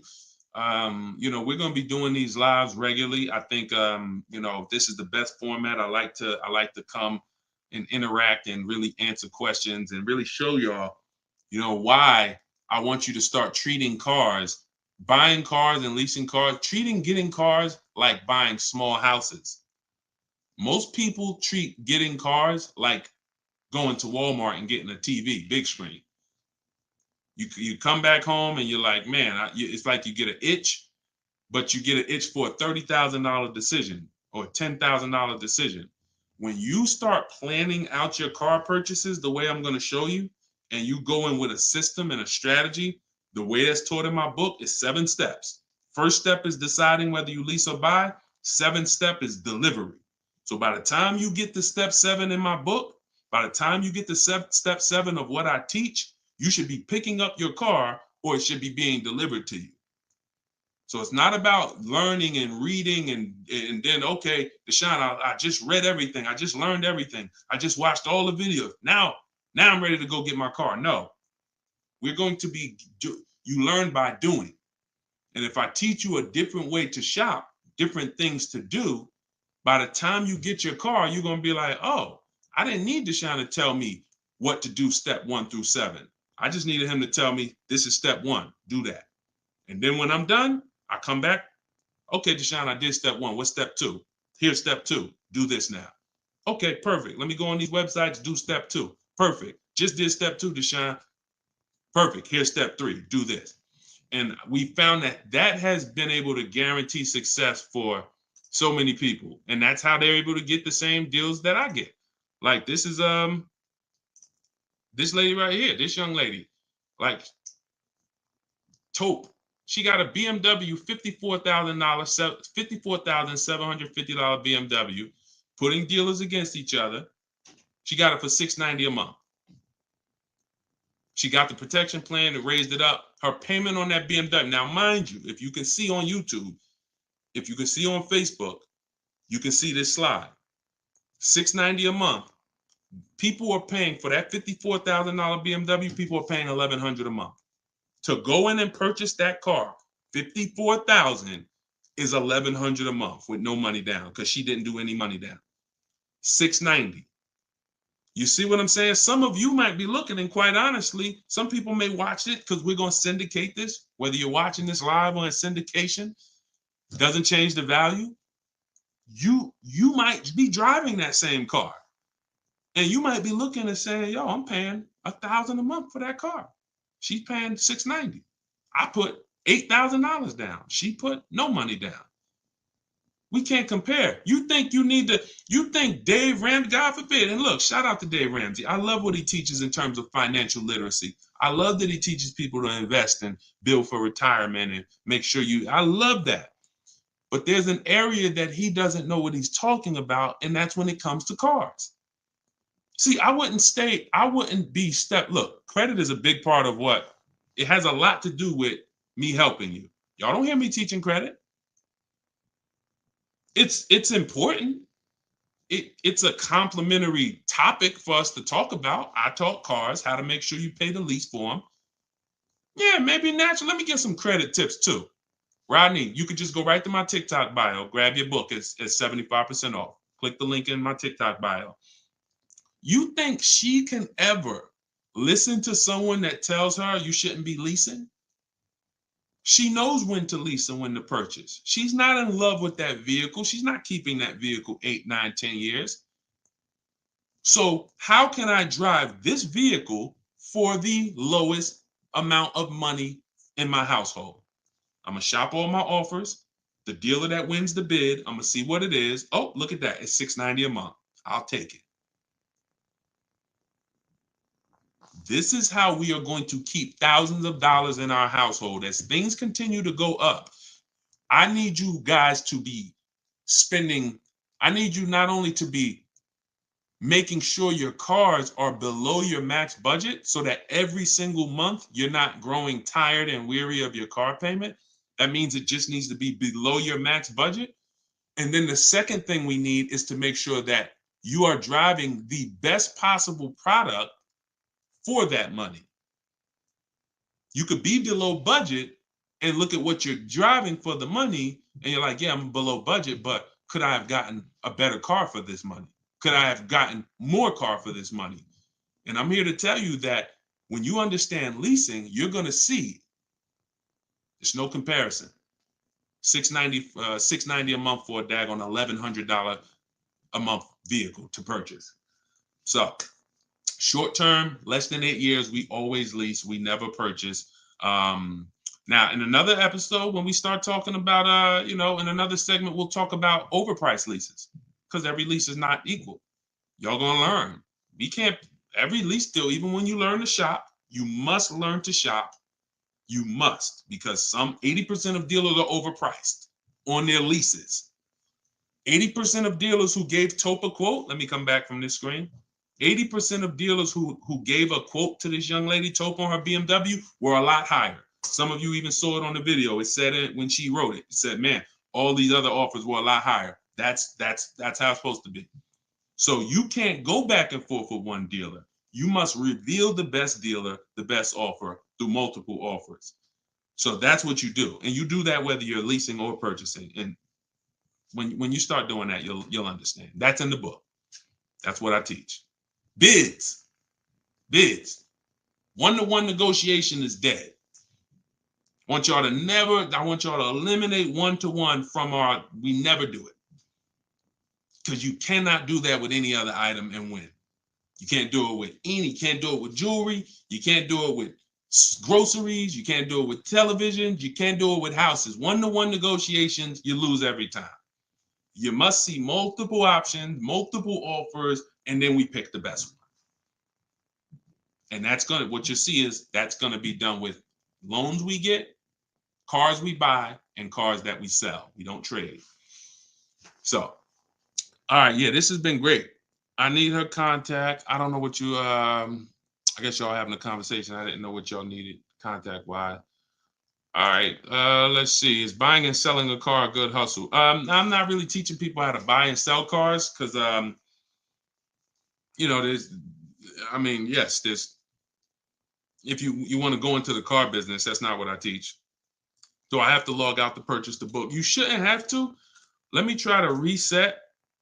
Let me know if it's still showing a $97 price or if everybody was able to get the 75% off price. Let us know. All right, I just reset it, so it should give you an opportunity to go back in there now and get your and get it at the 97% off. All right. Buy dealer loaner cars. It depends. Those can be great opportunities. But again, we still need something to compare it to, Tina. Tina on Facebook said, buy dealer loaner cars. Now, we will buy or lease a loaner car if it's a great offer. So when we reach out to dealers, you'll see in the book, I teach you to go to the website because I give you my scripts. I tell you what to say. Some of you could do it by phone if you want to call a dealership and try to get multiple offers, but I would only speak to a sales manager. And even then, you got to just make sure that you but only speak to a sales manager. But the point is, if they have a loaner car, it needs to be so much better than what I could get a brand new one for. So if, for instance, if the dealer that wins the bid is offering me $3,000 off on a brand new one, but a dealer with a loaner car is only offering me $3,000 off or $3,500 off, and it has 3,000 miles on it, I'm going to go with the brand new. But if I don't have anything to compare it to, then I might think 3,000 off is a good offer for the loaner car. See what I'm saying? See, price assurance is when you guarantee. I want y'all, listen, if you want price assurance, type PA in the comments. You want this every time you make a deal. Price assurance means I guarantee that I paid the lowest price that I could have paid. That's called price assurance. I want you to understand, some of you have been, though, is that possible with cars? That's what I want you to move from now on. I never want you to make another car deal without price assurance. How do you get price assurance? Multiple offers. It's the same way you get price assurance when you're buying groceries, when you're buying, spaghetti sauce. I know I saw enough offers to know there was nothing out there less. Not, I went in, I looked at one brand and said, I gotta have it. I like those. And it was $1 off. And I thought see, price assurance is the best thing with a car, because you literally can look at all these offers and say, this is the best one. It's amazing when you realize you're the prize. Some of you be like, man, I haven't been treated like I'm the prize. I know, we're gonna change that. When you use the systems that I want you to use, you'll realize, dang, I've been the prize the whole time. You mean all of these banks and credit unions would work this hard to try to give me, it's all these options I got? It seemed like before I really didn't know all my options. That's right. But when you now change the way you shop and you now move into a bidding mindset, everyone I'm going to do business with must win the bid. The bank, the credit union must win the bid. And then I'm going to give the dealers a chance to see if they can beat it. Now they bank's going to get a chance to bid. Very soon we'll talk about how to do that without affecting your credit. I want to show y'all this bank bidding war process. We have a specific way we shop for loans, credit unions, banks. We let dealers access our credit, and the way it shows as one inquiry when it comes to affecting our score. You must learn that, because when you see how much money is in the loans, you're gonna be mad. You're gonna be like, dang, I never shopped around the way I should have for my loan. I never shopped around. That's fine. No, there was no one to tell you. Now there is someone to tell you that if you have a $30,000 loan and the interest rate is 5.9, if you could have got 4.9, that'd have saved you $1,000. You get what I'm saying? If you have a $50,000 loan, 1 point on the interest rate, save you $2,000. So we must imagine if you could get 2 points lower, say you $4,000. So we are excited to try to get money off the car. We're going to be just as excited to make sure we're not giving that money in our loan. The banks are not loving us because we don't want the banks to like us. We want the banks to say, man, we barely making any money on this loan, but we'll take it. You don't want the bank to say, every time they need a loan, they just come right to us. They love us. Give them 5.9. They don't ask no question. Give them 6.29. Give them 7.2. Whatever. They're not gonna shop. No, we don't want that. So, all right, y'all. So I will be back for another segment. These are the things we're gonna continue to do. We'll be live on all 4 platforms. We look to partner with more platforms in the future. So if there's a platform that y'all think we should be on streaming, let us know. Right now, we are, Facebook, Instagram, TikTok, and YouTube. So it's been great. We had probably, consistently 400 or 500 people on here. And so if you want to get your book at 75% off, as long as the timer hasn't come down, you should click the TikTok bio. Name of the book is Car Shopping for People That Hate Car Shopping. If you Google it, you'll see it's already rated 4.94 on Goodreads. We have 31 reviews. So we're on our way to being a 5-star bestseller. And it's really the people using it. So I want you all to use it. Get it for 75% off. Normal price is $97. Download it immediately. Start to use it. If you're on YouTube or Facebook, you can scan the QR code and get your copy, or go to Deshone's book. Yes, Mandy. Facebook is the same handle, Deshone the Auto Advisor, on every channel, whether it's YouTube, Facebook, Instagram. It's always Deshone the Auto Advisor. So we'll be back to answer more questions. We'll be talking more about leasing, but we'll be talking more about deal structure, shopping, how to check and make sure cars are reliable. There's a lot of cars going out here with bad reliability ratings, bad longevity ratings. So they are not the cars that we need to be buying for keepers. We got things we got to look out for, y'all. Like, this is the tip of the iceberg. We're buying a car to keep. You know how many people have bought a car, it wasn't quality, we didn't check longevity. I thought I was going to keep it 8 years, 10 years, but car started giving me issues, transmission issues at 80,000 miles. I didn't know that. We got to make sure we're checking these things. We got to make sure we look into every, so we'll break this down step by step. I'll be going over my system, my 7-step system, and just going deep with pieces of it and answering you guys' questions. Borrow against your money in the bank. Yeah, that's fine. Whatever gets you the biggest net return, Tina. She said, I don't get loans. Borrow against your money in the bank. As long as, just whatever gets you the best net return. I'm just here to tell you that interest isn't the only loss on money.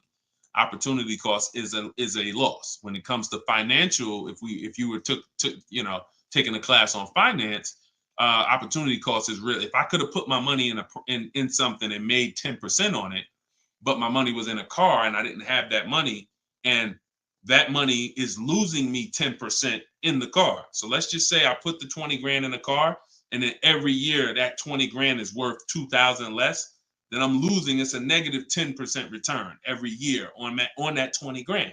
When I could have had that 20 grand somewhere getting me 10%, use the bank's money at 4%, and now I'm still at a net positive when it comes to, am I richer at the end of the year? Am I richer at the end of the month? So I just say that to say we've been taught when it comes to finance, we just talk interest. Oh, I don't want to pay interest. I don't want to pay interest. But I'm here to make sure everyone knows the total package of why people who don't pay cash for cars, who could afford to, who literally can write $100,000 check for anything they want, why they don't. See, I'm not interested in, I'm interested in why the people who could pay cash for cars choose not to.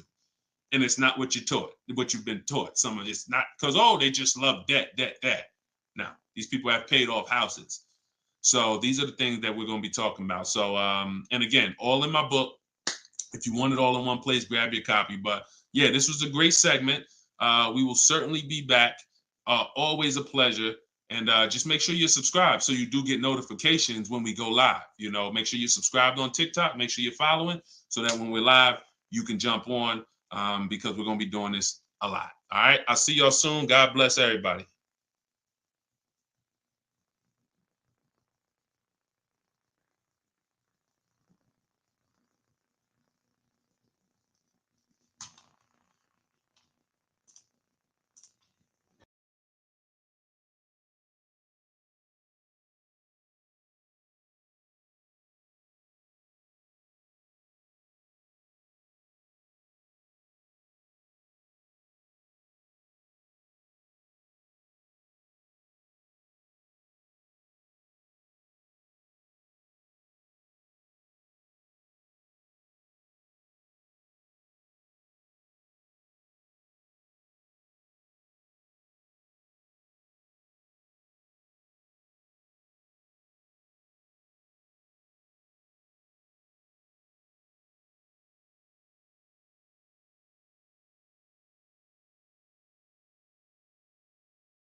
I'm on TikTok.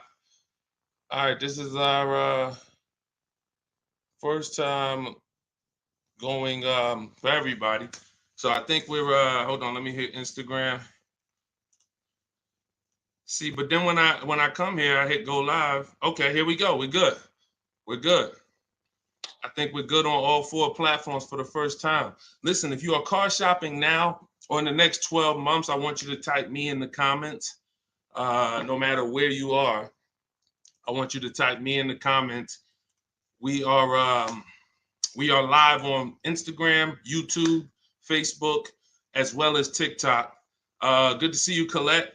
Good to see you, Andrew. After you come in, we haven't done this in a while because I'm just getting back into going live. But if you've been with us for a little bit, you know we do a roll call. Where are you checking in at? Good morning, good afternoon, good evening, depending on what time. I see you, South Carolina. Okay. As you come in, if you're on TikTok, could you hit the like button and just, let TikTok know that we're going to be spending some time here. We're going to be talking about some serious money as you come in. If you could like the broadcast, if you're into financial literacy, this is the Auto Advisors. Like this, the name of this segment here is the Auto Advisors. We're going to be doing car Q&A. If you don't know me, this may be your first time seeing me. My name is Deshone. I'm publicly known as Deshone the Auto Advisor. I spent 14 years in the car business before I left in 2020 to focus on teaching people. I see we got Jacksonville, Florida. We got Houston. Okay. We got a couple hundred people on already between all the platforms. We have Philly in the house. I see you. As you come in, just get your questions ready. What I'm going to be doing is going over various topics and doing lots of Q&A. So we're going to be spending this time that, y'all going to hear me go from things like leasing versus buying to things like structuring your deal and budgeting, all with the goal of helping you get below market car deals. So as you come in, if you could tag somebody, I promise you, here's what's going to happen. If one of your friends finds out that you've been following me, following the channel, using what we talk about over here to save money on cars, and then you didn't tag them and they find out later, man, I found this guy, Deshone, he's on, and you're like, hey, yeah, I've been following him for years. And they're like, man, why didn't you tag me? Why didn't you share the wisdom? So I want you to definitely do that. And I guarantee your friends will thank you. So as we come in, let's get ready for Q&A. I just want to make sure I did all the housekeeping. My new digital book, Car Shopping for People That Hate Car Shopping, is on sale right now. It's 75% off for our launch, so it will be 75% off the whole time that we're on. If you're seeing this video, you can go to deshonsbook.com, get your copy for 75% off. It's a digital book, and it's digital for a reason, y'all. It must be. I got links in there. I got links to scripts that you're going to be using. I don't want you guys having unpredictable car buying experiences. I want to see you having very predictable, controlled experiences. And in order for you to do that, you have to know what to say. And so I'm going to be talking about all of that. We'll be talking about all of this while we're on. So let's get to the Q&A. I just want to make sure you know, if you're on TikTok, you could go to my TikTok bio, get your copy. It's on sale for a couple minutes for 75% off. And then if you're on Instagram, you could go to my bio. If you're watching online, you can go to Deshone's book, or you can scan the QR code. All right, so let's get into it. Let me just make sure I can see the comments on Instagram. Let's see if I go live here. And okay. Can you talk about, this is Kira from TikTok. She said, can you talk about turning in a lease vehicle to another dealership to lease their vehicle? Very good question. We don't want to turn in lease vehicles without making sure we can't make any money on them. Some people have asked, do we have equity in every car? Equity is not in every car, but you do need to check if you have equity before you return your vehicle. Here's how we do it. We're going to call our bank. We're going to get our payoff. We need to get our payoff. You don't want the residual value, because the residual value doesn't include any payment you have, anything. You need the payoff. And what that's going to do is tell you the price that you could buy the car for. Now there's a customer payoff. Can we light up the likes on TikTok, please, so we could get some attention and let people know we setting people free financially. If you on YouTube, if you on Facebook, if you could like the broadcast and tag somebody, I promise they'll thank you. So the first thing we're doing, y'all, we're never returning our leases. We are never returning our leases without doing an equity assessment. We got to check to see if we have any equity in our vehicle. We get our payoff. And then we're going to get at least 5 cash offers. At least 5 cash offers. What does that look like? That means you're getting offers from Vroom's out of business. Driveway, you're getting offers from, and I'm gonna tell you, when you do this, if you are selling a lease, you must put no when it asks, is the vehicle a lease? You must put no. And I'm gonna tell you why. The way these companies are set up, they're set up to buy vehicles. But in 2022, 2021, when they saw us making all this money selling our leases, a lot of the auto companies got the banks implemented what's known as a third-party restriction, which doesn't limit if you can sell your vehicle. It doesn't. It limits who you can sell it to. So we got to ask our banks, do I have a third-party restriction? And the way these buyers' websites are set up, the ones I just named, the Driveways, the AutoNations, the Kelly's Blue Book Instant Cash Offers, these are people who literally inspect your car, give you a check the same day, CarMax, Carvana, and we must get offers from all of them. See, we don't realize, as y'all learn more about saving thousands effortlessly and easily, you're going to learn it comes through bids. It comes through bids. It doesn't come through giving one person an opportunity to buy your vehicle.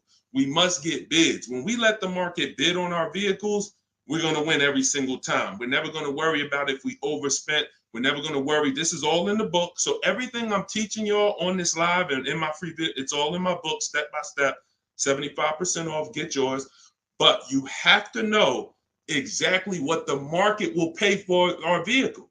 We must know that, and that's very easy to do. Going to these websites, getting these offers. Their offers are really good. They put their best foot forward. Sometimes the dealerships, which are Kelly's Blue Book, Instant Cash Offer, AutoNation, they might try to, what they're trying to do is put a number online and see if they can stand by it. So we got to make sure we're very accurate when we tell people how much, what the condition is of our vehicle. But then we're getting offers. So if you get those offers, y'all, and you see that those offers are $1,000, $2,000, $3,000 more than your payoff, then that means you have equity. If it's $4,000 or $5,000, that means you have equity. And here's what you got to know. The customer payoff for our leases, when we're done, we're still talking about answering this young lady's question about what the lease in process is. She asks, should we return a lease and lease another vehicle from the same dealer or a different dealer? What I'm trying to tell y'all and get across to y'all is all of our transactions from now on, who we sell our car to, that's going to be different than who we buy our car from. See, y'all know that the car business has programmed us to give the dealership 3 transactions. We're going to buy a car from them. A lot of times we're going to trade our cars in, and then we're going to get our financing from them.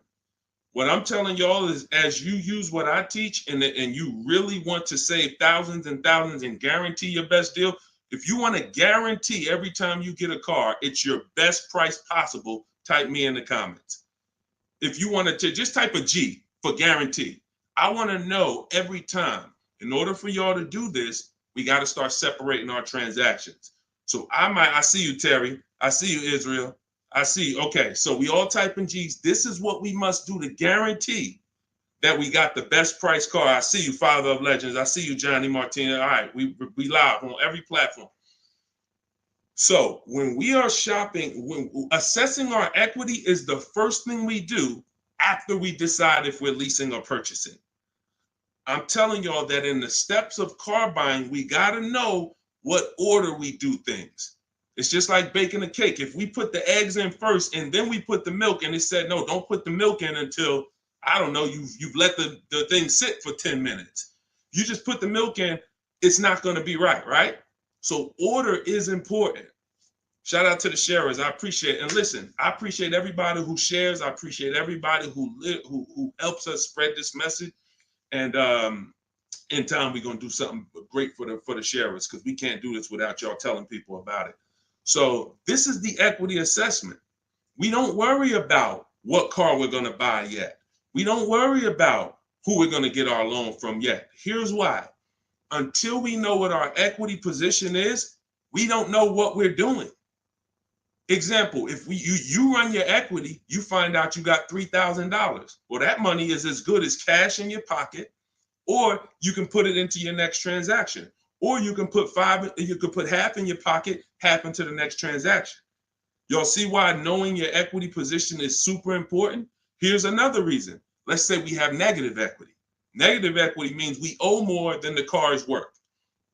In my book, I talk about, and you'll hear me talk about it in my free videos, there's only 3 things you can do with negative equity. You can pay it off. I call it paying the difference. You take the highest offer. If it's like 2,000 or 3,000 different, you just pay it off and you're now done with it. No baggage. You can transfer it within limits though. So when you go to transfer negative equity over, this is where we get to the point where negative equity can either stop our deals or it can literally kill our deal. The bank is only going to approve a certain amount above the value of the car we buy. So let's say we're buying a $20,000 car. The bank's not going to approve 30,000, 40, 50,000. They're going to look at the price and say, wait, car's worth 20. We might lend 26, depending on the customer's credit, but we're not lending 30. We're not lending 35 on a $20,000 car, which means if you have 8 grand, 10 grand of negative equity, you can't transfer all of that over because you're going above the loan to value ratios. This is why negative equity, knowing the cause, is important. And there's 2 causes. You don't understand leasing and you're switching cars with loans on them. If there's an emergency, we understand that. I see y'all. Shout it out. We live. Literally, I see between all the platforms, we got about 400 or 500 people on here right now. So shout it out. Can we get the TikTok likes up? Can y'all keep tapping the screen on TikTok? Let's make some noise over on TikTok. But we're doing great. So this is why we can't move on. But I'm telling y'all, 99 times out of 100, I've been in the car business since 2006. I left in 2020. I left in 2020 and it hasn't changed. The cause of negative equity, 99 times out of 100, is you don't understand leasing. You buy cars, you're not keeping them long enough to pay them off and win with the depreciation. It's not just paying off the car. Some people say, oh, Deshone, I pay off my cars in 2-3 years. But your car's depreciated value is what you need to try to avoid. You need to try to avoid taking depreciation hits. And what y'all going to learn more from me is the 8-year rule. I've already done the math. I'm going to show it to you in time, if you just stick with us. But if you believe me right from the start, you're going to win.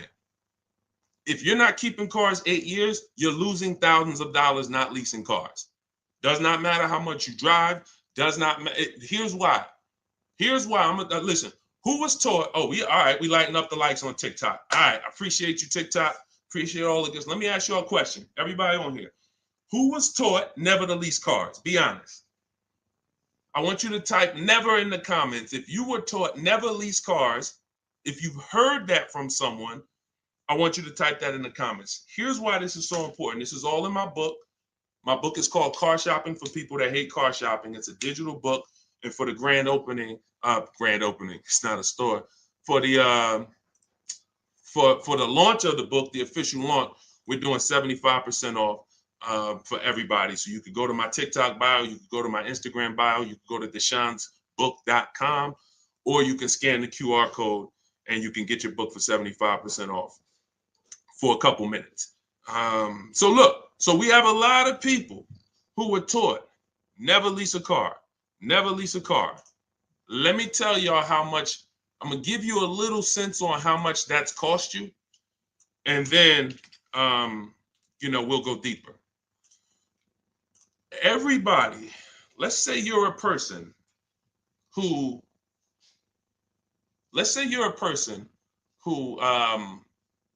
keeps their cars until the wheels fall off. We call those cars keepers. If your next car is going to be a keeper, type K. That means I'm going to keep this thing until the wheels fall off. I'm going to keep this thing 8 years minimum, 10, 12, 15. That's what I do. I see you, Abby. Now, the benefit about buying a car and keeping 8+ years is you get to outlive all the depreciation. Your car loses X% of value the day you get it. And whether you drive it or not, if somebody came and parked a car outside your house right now and said, "Hey, this car is worth $30,000. It's yours." Now you say, "I don't drive. I already got a car. I don't need it." You come out a year later, is that car worth $30,000? You didn't drive it. See, this is your first. You didn't put a mile on it. You didn't touch it. It just stayed out there. It was worth 30 when they dropped it off. Is it worth 30 today? A year later? Exactly. Here's what I'm telling y'all. That's the first deep lesson on depreciation. See, if you get that, now you're getting the clue of why leasing is not about how much you drive. People who say, "Oh, I like to drive as much as I want to, so I buy my cars because I don't want to pay for the mileage." Here's the revelation. You pay for the usage of the car whether you use it or not, whether you drive it or not. It's going down. The more usage you put on it, the faster it goes down. So leasing is not a matter of how much I drive. Leasing is, if I get a great lease deal, we're going to talk about that. All lease deals aren't created equal. And these commercials we see that say, "Hey, 3,000 down, 8," these are not lease deals. I'm going to show y'all some lease deals over, I'll actually probably show y'all one in the next couple minutes. Great lease deals are not advertised. They're made in secret. No one really knows about them. The great lease deals are not advertised. Great deals are not advertised. Great deals are not advertised. So you can't judge the lease pricing by what y'all see in these commercials, or it's not going to make sense to you. But when you get great lease deals, it is no comparison. The name of the game is, will I pay less with a great lease deal in depreciation than I would pay if I purchased that car? That is the name of the game. And when I look and see, all right, if I get a great lease deal, I'm only paying 30% of the car's value, 35, 40%, 45%. But if I bought that car, regardless of whether I paid cash, regardless of whether I got a loan on it, the asset, the value of the car is going to go down by more than that.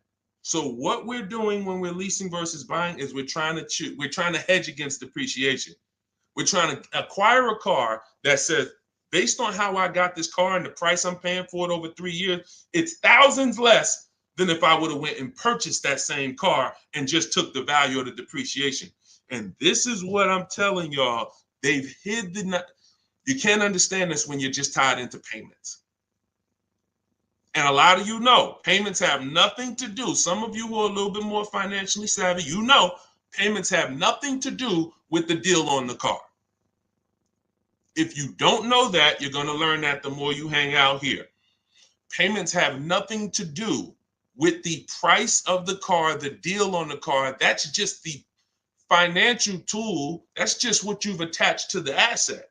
If you go and you overpay $10,000 for the car, doesn't matter if you got a loan on it. Doesn't matter if you did no money down. You overpaid by $10,000 for the car itself.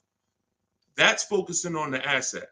So leasing, y'all, is for people who don't keep their cars more than 8 years. It's that simple. If you do not keep your cars more than 8 years, you cannot outlive the depreciation that the car is losing. The money, you go out, slap 30 grand into a car, that car is losing money for you every single month. So you're trying to say, is there another way I could get a car where I'm not paying this kind of money? If I'm losing $500 of value every month in my car, is there a way that I can lose less than that? And what I'm going to show y'all is leasing is just the way. So these are the first two steps. The young lady asked the question about returning her lease, but I want y'all to know that that's step 2.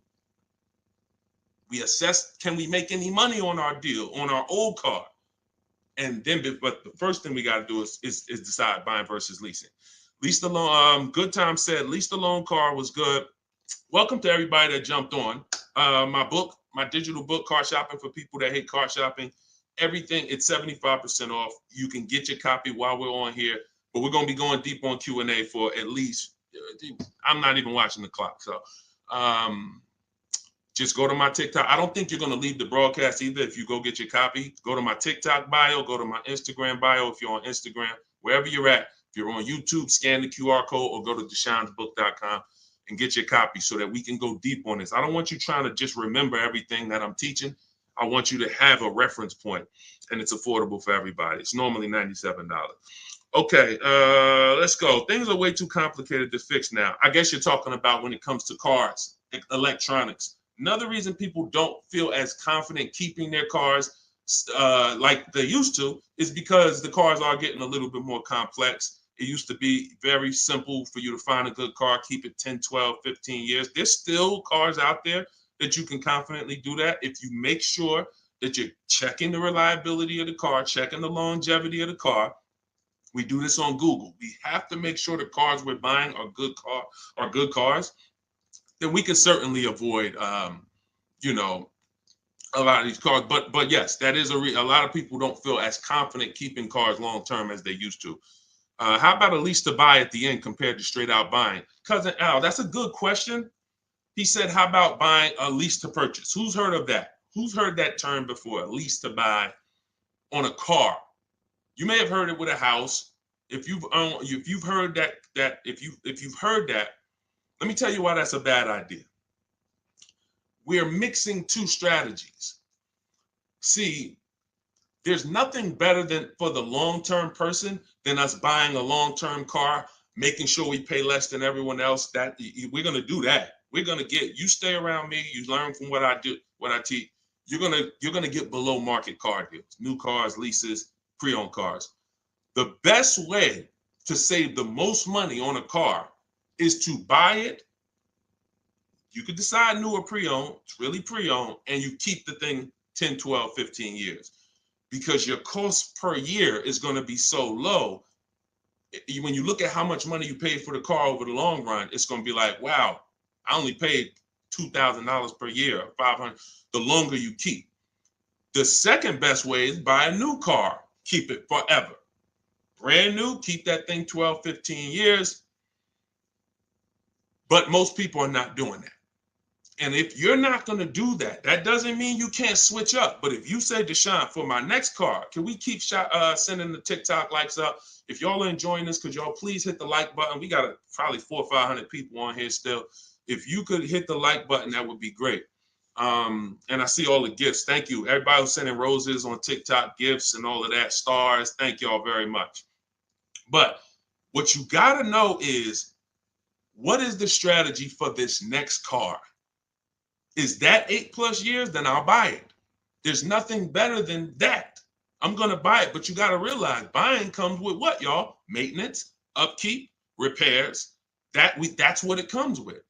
But we win when we buy. We win 8, 9, 10, 15 years later is when we win with a purchase. You don't win with a purchase 3, 4, 5 years because the person who's leasing is paying so much less than you. If they got a great deal, they're paying so much less than you to drive a brand new car. It doesn't, like, you don't win. You can't win. But in the long run, you will. So you got to ask yourself, this next car, is it 8+ years or is it less than 8 years? And if it's less than 8 years, then I got to go to my lease strategy. And that could be for my, you know how many people out here, y'all, they're like, oh man, I buy my cars, I keep it till the wheels fall off. I'm not leasing. Yeah, but what about your spouse? What about your children? That car you buying for your 22-year-old college student, are you think they're keeping that car for 8 years like you are? No, probably not. Then you should be thinking about, you shouldn't even be thinking about, you should be going to the lease play for them. You know how many people have put their kids in a $21,000 car paying $500 a month, $20,000 Toyota Corolla, paying $500 a month because they wanted to buy them their first car, and they go get them a $20,000 Corolla that they could be leasing for $300 a month. And then that kid wakes up in 3 years and they're like, man, I'm paying $450 a month for a Corolla. I don't really like the car. Plus it's kind of expensive. This is what happens. I've seen it millions of times. Some of you may have experienced this. Your first car might have been like that. Maybe your parents went and got you your first car and purchased it. But I'm telling you that if they understood leasing, they could, especially if you were going to pay the bill, they would understand. we're not keeping this car long enough. We should be leasing it. And so I'm going to keep hammering now. I'm never going to stop hammering because we got years and years of bad information that we got to unravel. People who've been doing damage, y'all. Big audiences, big platforms, just telling people, oh, leasing is the most expensive way to own a car. Guarantee you, if I had 10 minutes on them with a live and I bet them $100,000, are you willing to bet 100? Just let me just ask you. You sound very confident when you're talking to the public. They don't realize how much money they're costing you. So my question would be, if I can show you that advice you're giving them is completely wrong financially, will you pay me $100,000? Will you take the bet? Because if you're willing to say that, stand on it. That's what they tell y'all. Exactly. He said that's what they tell us. See, and that's why I'm here. That's why it's very important what we do. That's why it's important when you share, when you tell somebody about these broadcasts, when you tell somebody, watch what they're doing over there at the like we're coming in to unravel years of bad advice. And a big part of that is leasing. Not the only part, but a big part of that is leasing. But you cannot all lease deals aren't created equal, y'all. Lease deals are when we shop for lease deals, you must get bids. And I'm telling y'all, you must get bids for everything. We'll talk more about that as we continue to go on. All right, let's get to some more questions. Why are taxes added to a buyout when they're already included in the paid?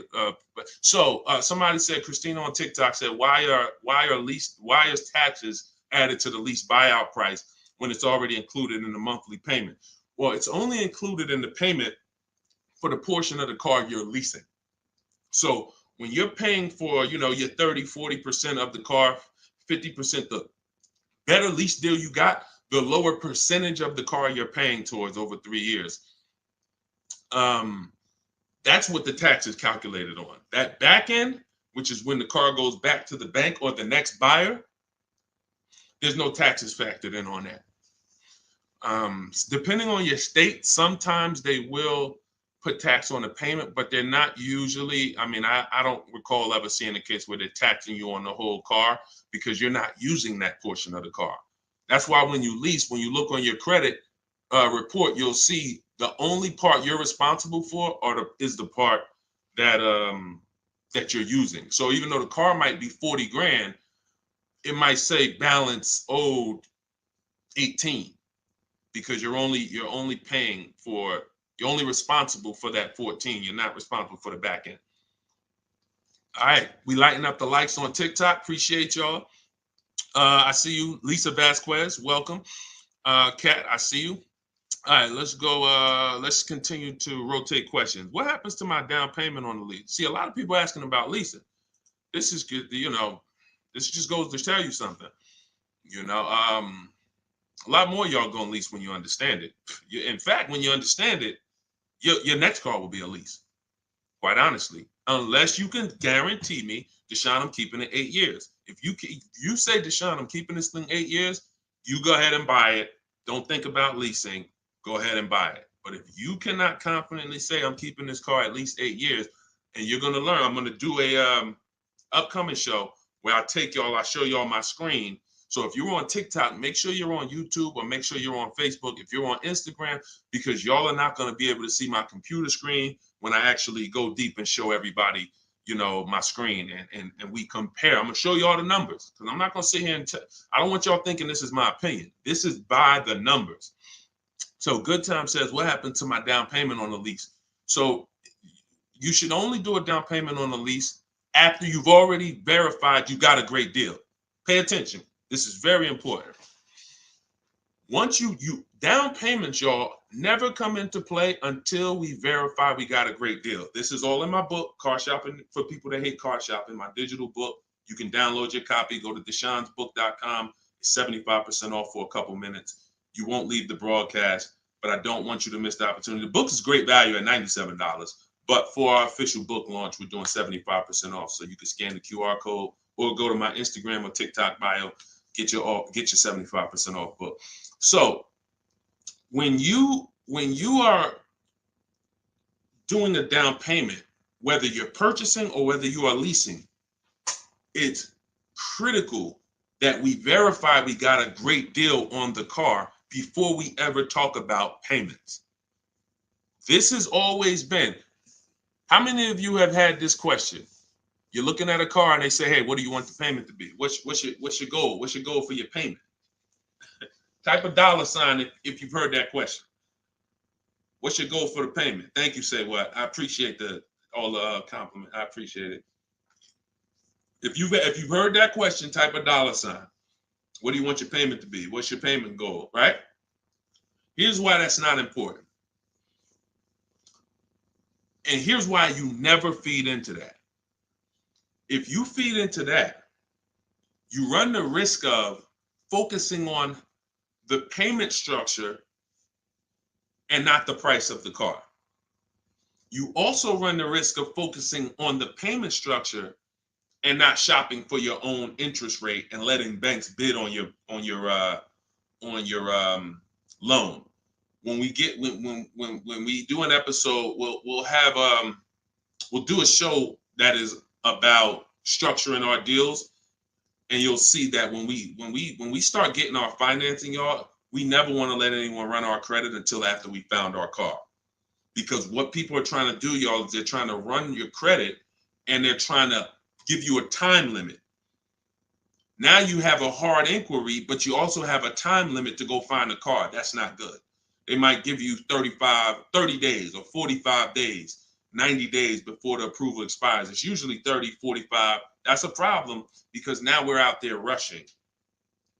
But when it comes to down payments, we are only structuring our deals after we found our car. So I teach you how to get bids on your lease.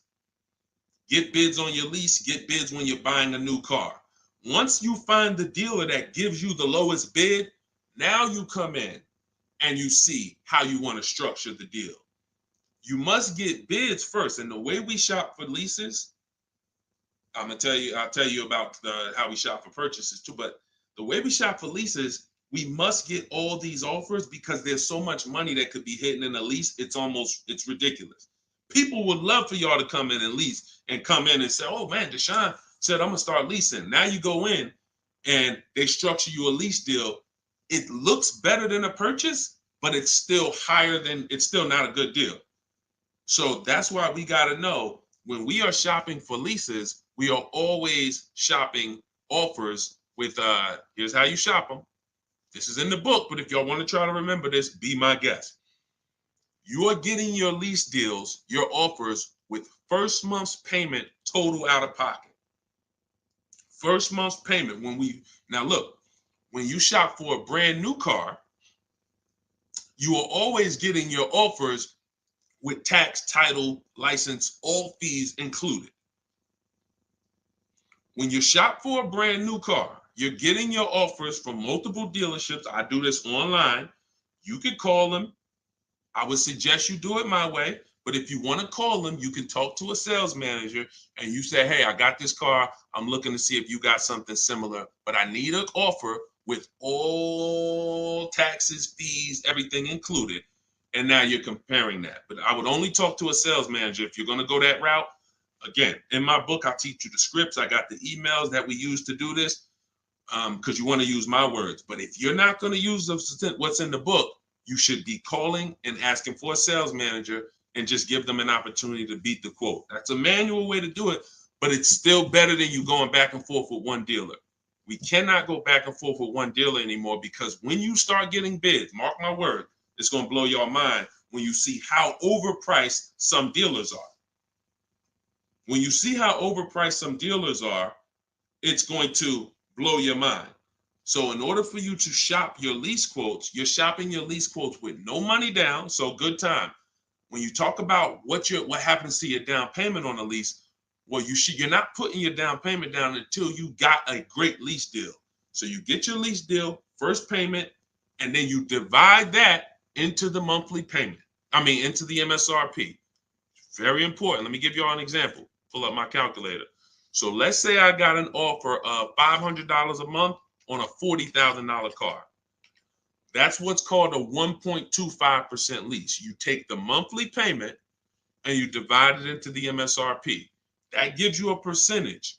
The lower percentage, the better the deal. And this originated from some of who's heard me mention the 1.5% rule for bad lease deals. Type me if you've heard that.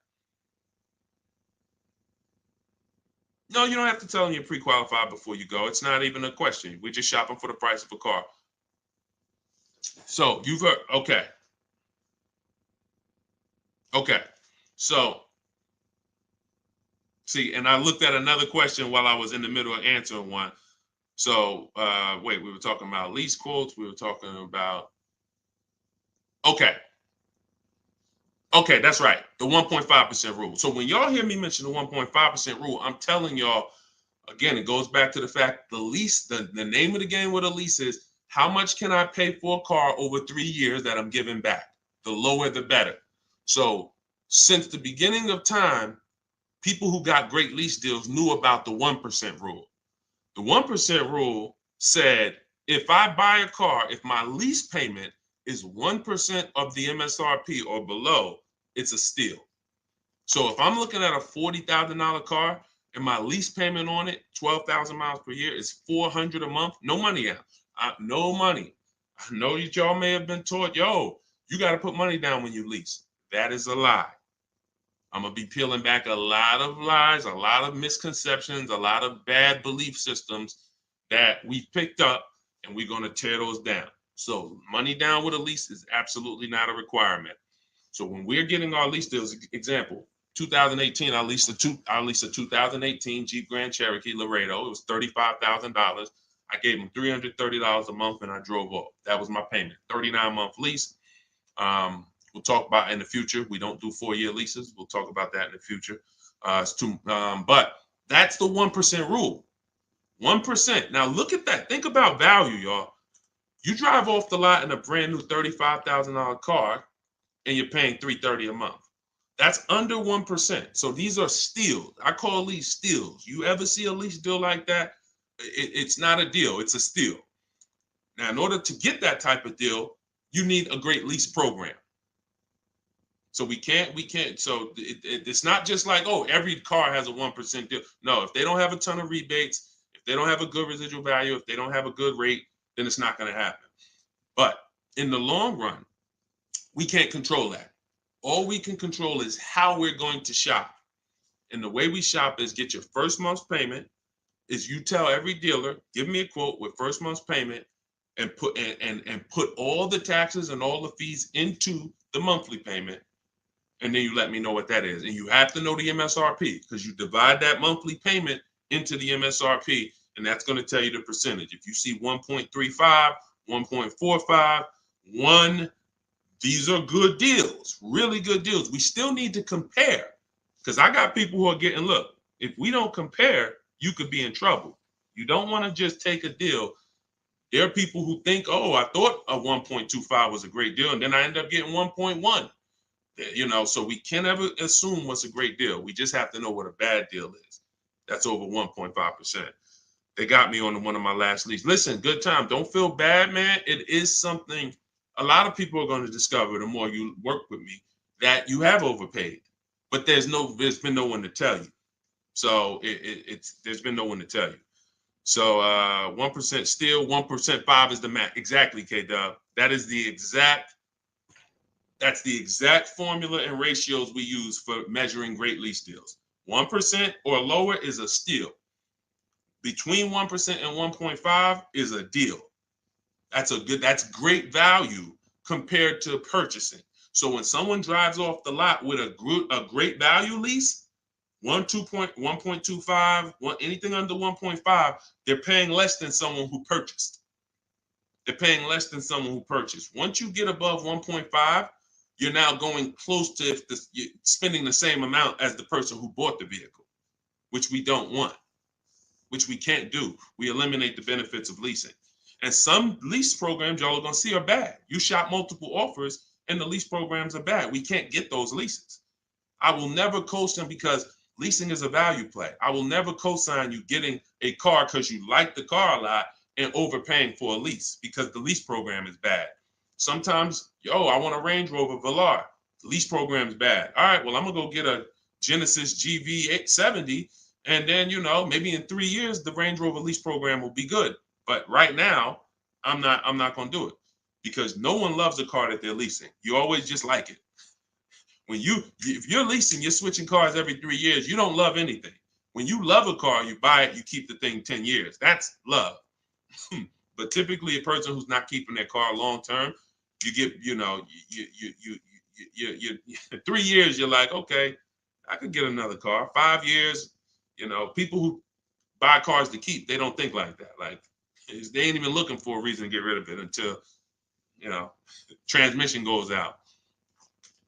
And then I always joke because as a keeper, what do you do when the transmission goes out? If anybody on here has bought their cars and kept them till the wheels fall off, when the transmission goes out, what do you do? What do you do? See, you're not a keeper. You're not buying a car to be a keeper. That transmission go out, you ready to get rid of it. You ready to get rid of it. Look, a lot of people are like, no, I go fix it. I go get another transmission. Exactly. All right. All right, let's keep the questions moving. Welcome to the people who just jumped on. Happy to have you. If you're enjoying the broadcast, could you please make sure you are subscribed to us on YouTube? That's where we're going to be able to share really when we get into, which is coming very soon, I'm going to be sharing visuals for y'all to see. Just sharing a variety of things, websites that we use, things you want to stay away from, website, like all in my book. But in time, you're going to want to see it on YouTube because you might not be able to see it on Instagram or TikTok. What's the MSRP equivalent for used cars? F Broncos asked. Here's what who's purchased a used car? Type a U. If you purchased a used car before, type a U. Type a U if you've purchased a used car before. Okay, I see Al Boogie, I see FL Bronco, I see Amore, I see Justine. Okay, every platform. Ebony Eyes. Okay, Larica. All right, I'm gonna give y'all the biggest. This is gonna be major, y'all. And you're gonna see like, wow, how the heck could we even know we're getting a good used car deal without knowing this? Tell y'all how important it is to have the original MSRP of the car you're purchasing. So I have a 2020 Infiniti QX 60 truck. I bought it a year ago. It was 3 years old. Now I saved 42% off the price when it was brand new. Here's why it's important. We don't know when we're shopping on these used car websites. I call them marketplaces. Y'all are going to see in my book, if you do get my book, or even in my videos, you'll hear me talk about the multiple marketplace strategy where we're on these used car marketplaces. We got to be on all of them. But here's what they try to sell you on, because it's based on who's paying them. They're trying to sell you on market value. The true way to buy a pre-owned car, after you check to make sure it's a good one, but I'm talking about how do we know we got a great price on it? We must know how much it was brand new. We must know how much the car was brand new. Give you an example. I was looking at this Infiniti truck. I had narrowed it down to my top 3 or 4. I think I narrowed it down to my top 4. Now they're all white. They all look similar. They're all in similar price points. How do we choose? This is where we usually are stuck. And this is where we usually make a bad decision. I'm going to tell you why. I get the MSRP of these cars. By the way, my special strategy for getting the MSRP, one of them is to go to the dealer's website. Most dealers have a contract with Carfax, and that car will be on their website. That's my first line of defense. Again, everything I'm talking about, y'all, I don't hold back. It's in my book, or it's going to be in my free videos. But some people want everything in one spot. One spot, step by step. That's what the book is. 75% off in my bios, or go to Deshone's book or scan the QR code. So I look and I pull the MSRP, the window sticker for all of these vehicles, and what do I see? The 4 vehicles, the original price of them, one is 46, one's 48, one's 52, one's 54. Why is this so important, y'all?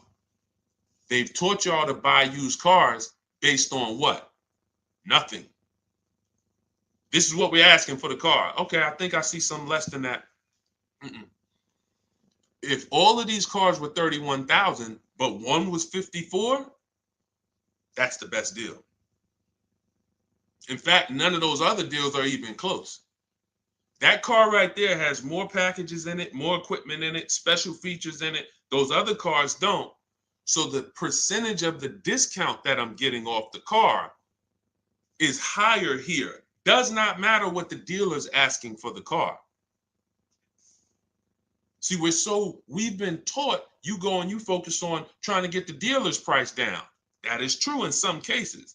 But what's more important is I need to know, based on what the dealer's asking for the car, how much off MSRP, original MSRP, am I actually saving? Is it 30%? Is it 40%? Because I might look at this car here and yeah, they might be asking $1,000 less for it, but the original equipment in that car is $5,000 less equipment. This is why it's very important. It's critical. I would not buy a used car, and I would never recommend you buy a used car without seeing the original MSRP, so you know, one, what's in the car, what features it has, but more importantly, I cannot determine who saved me the most money. I can't determine who gave me my best deal without knowing what the car was originally priced at from the day it came into the country.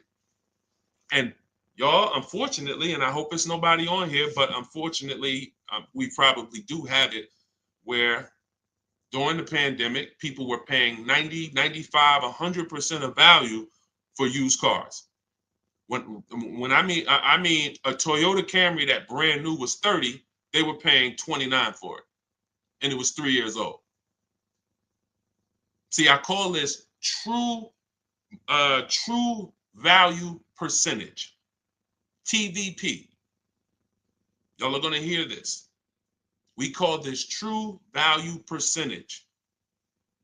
We can't look at a used car. See, once we see, wait a minute, based on the new price, the car when it was new, you charging me 95% of the car's value, and it's 3 years old. Once we start looking at true value percentage, car was brand new 30, you asking 25. Okay, you knocking this percentage off. This is how we make sure. Now look, that doesn't help us get quality cars. That doesn't help us stay within our budget. We'll talk about that in the next hour.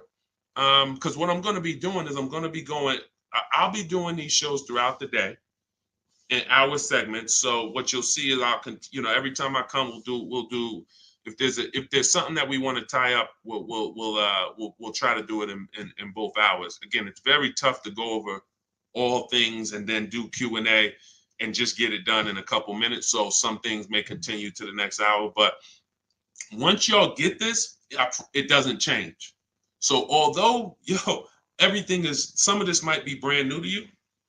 I'm sure it is for a lot of you, having a system for how you shop, boundaries. But once you see how this thing works, it doesn't change. That's why I could write a book. That's why I have a library of videos that are step-by-step. The step-by-step version of my book is the Cars from Home video library, because I know we're so ahead. The car business is so old. I don't have to worry about this changing in the next year, 2 years. If anything, like Vroom went out of business, we adjust that. I might adjust that one section because Vroom's not in business anymore. But the way we teach you to purchase cars to guarantee you pay less than everyone else, to guarantee you save the most money on your loan, to guarantee you get the most money for your old cars, that's not going to change because we are just too far ahead of what the car business is doing. Welcome. Blessed said, I'm new here, been watching your shorts. Great job, homie. Good looking out. Appreciate you, man. Thank you so much.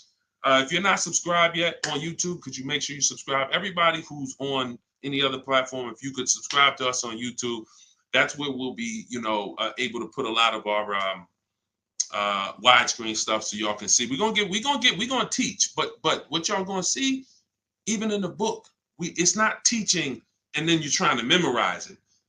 It's just shop different, When you shop different, you'll see, oh, this is a better way to shop. And then you're going to learn by doing. It ain't learning by memorizing. Hey, thank you, Sonny. Said, just purchased my ebook. Thanks for sharing. My pleasure. Everybody could get it for 75% off in my TikTok bio or my Instagram bio, or you could go to deshonesbook.com or scan the QR code, no matter where you're at. Let's see. I'm new here, but hold on. I got that. Hold on. Let's go. I still can't see the questions on Instagram. For some reason, I can't see the questions on Instagram. We got to figure that out. Now, here's what I will say. If you stay on long enough, somebody's going to ask you a question, because a lot of you, it's going to surprise you, but I know it. We've been working with people long enough to know a lot of you have the same situation, literally. So you stay on, even if you don't, your question doesn't get answered, you'll hear somebody that's, oh, that's the exact same situation that I'm in. Josie said, I really need help. I'm interested in buying a 2001 H1 with 70,000 miles, 75,000. Should I go for a 40,000 of 50K? I don't really understand that. I really need help. I'm interested in buying a 2001 H1 with 75,000. Should I go for 40 or 50K? So I'm guessing you're saying I'm buying a 2001 Hummer with 75,000 miles. Or either is that asking price is 75,000? Should I go for 40 or 50K? No, we go for whoever wins the bid. See, we can't get into, here's where this could hurt us sometimes. You know what we do? We save a certain amount off the price of a car, and then we want to carry it to our next deal and say, well, we should save the same amount on this car. No, because we don't know what the programs were that allowed us to save 7,000 off that car. And I'm talking about new. Pre-owned cars, this is different. Pre-owned cars, you go to the market and you see who has the lowest car for the money. So we're not going local. It's two favorite words, y'all. And some of you, let me see who's been with me for a minute. See if anybody knows. What's my two favorite words when it comes to saving money? And again, this is, I haven't been live and we haven't done this in a, does anyone remember favorite words? Y'all wouldn't know on YouTube, I don't think, unless I used to say this a lot on TikTok.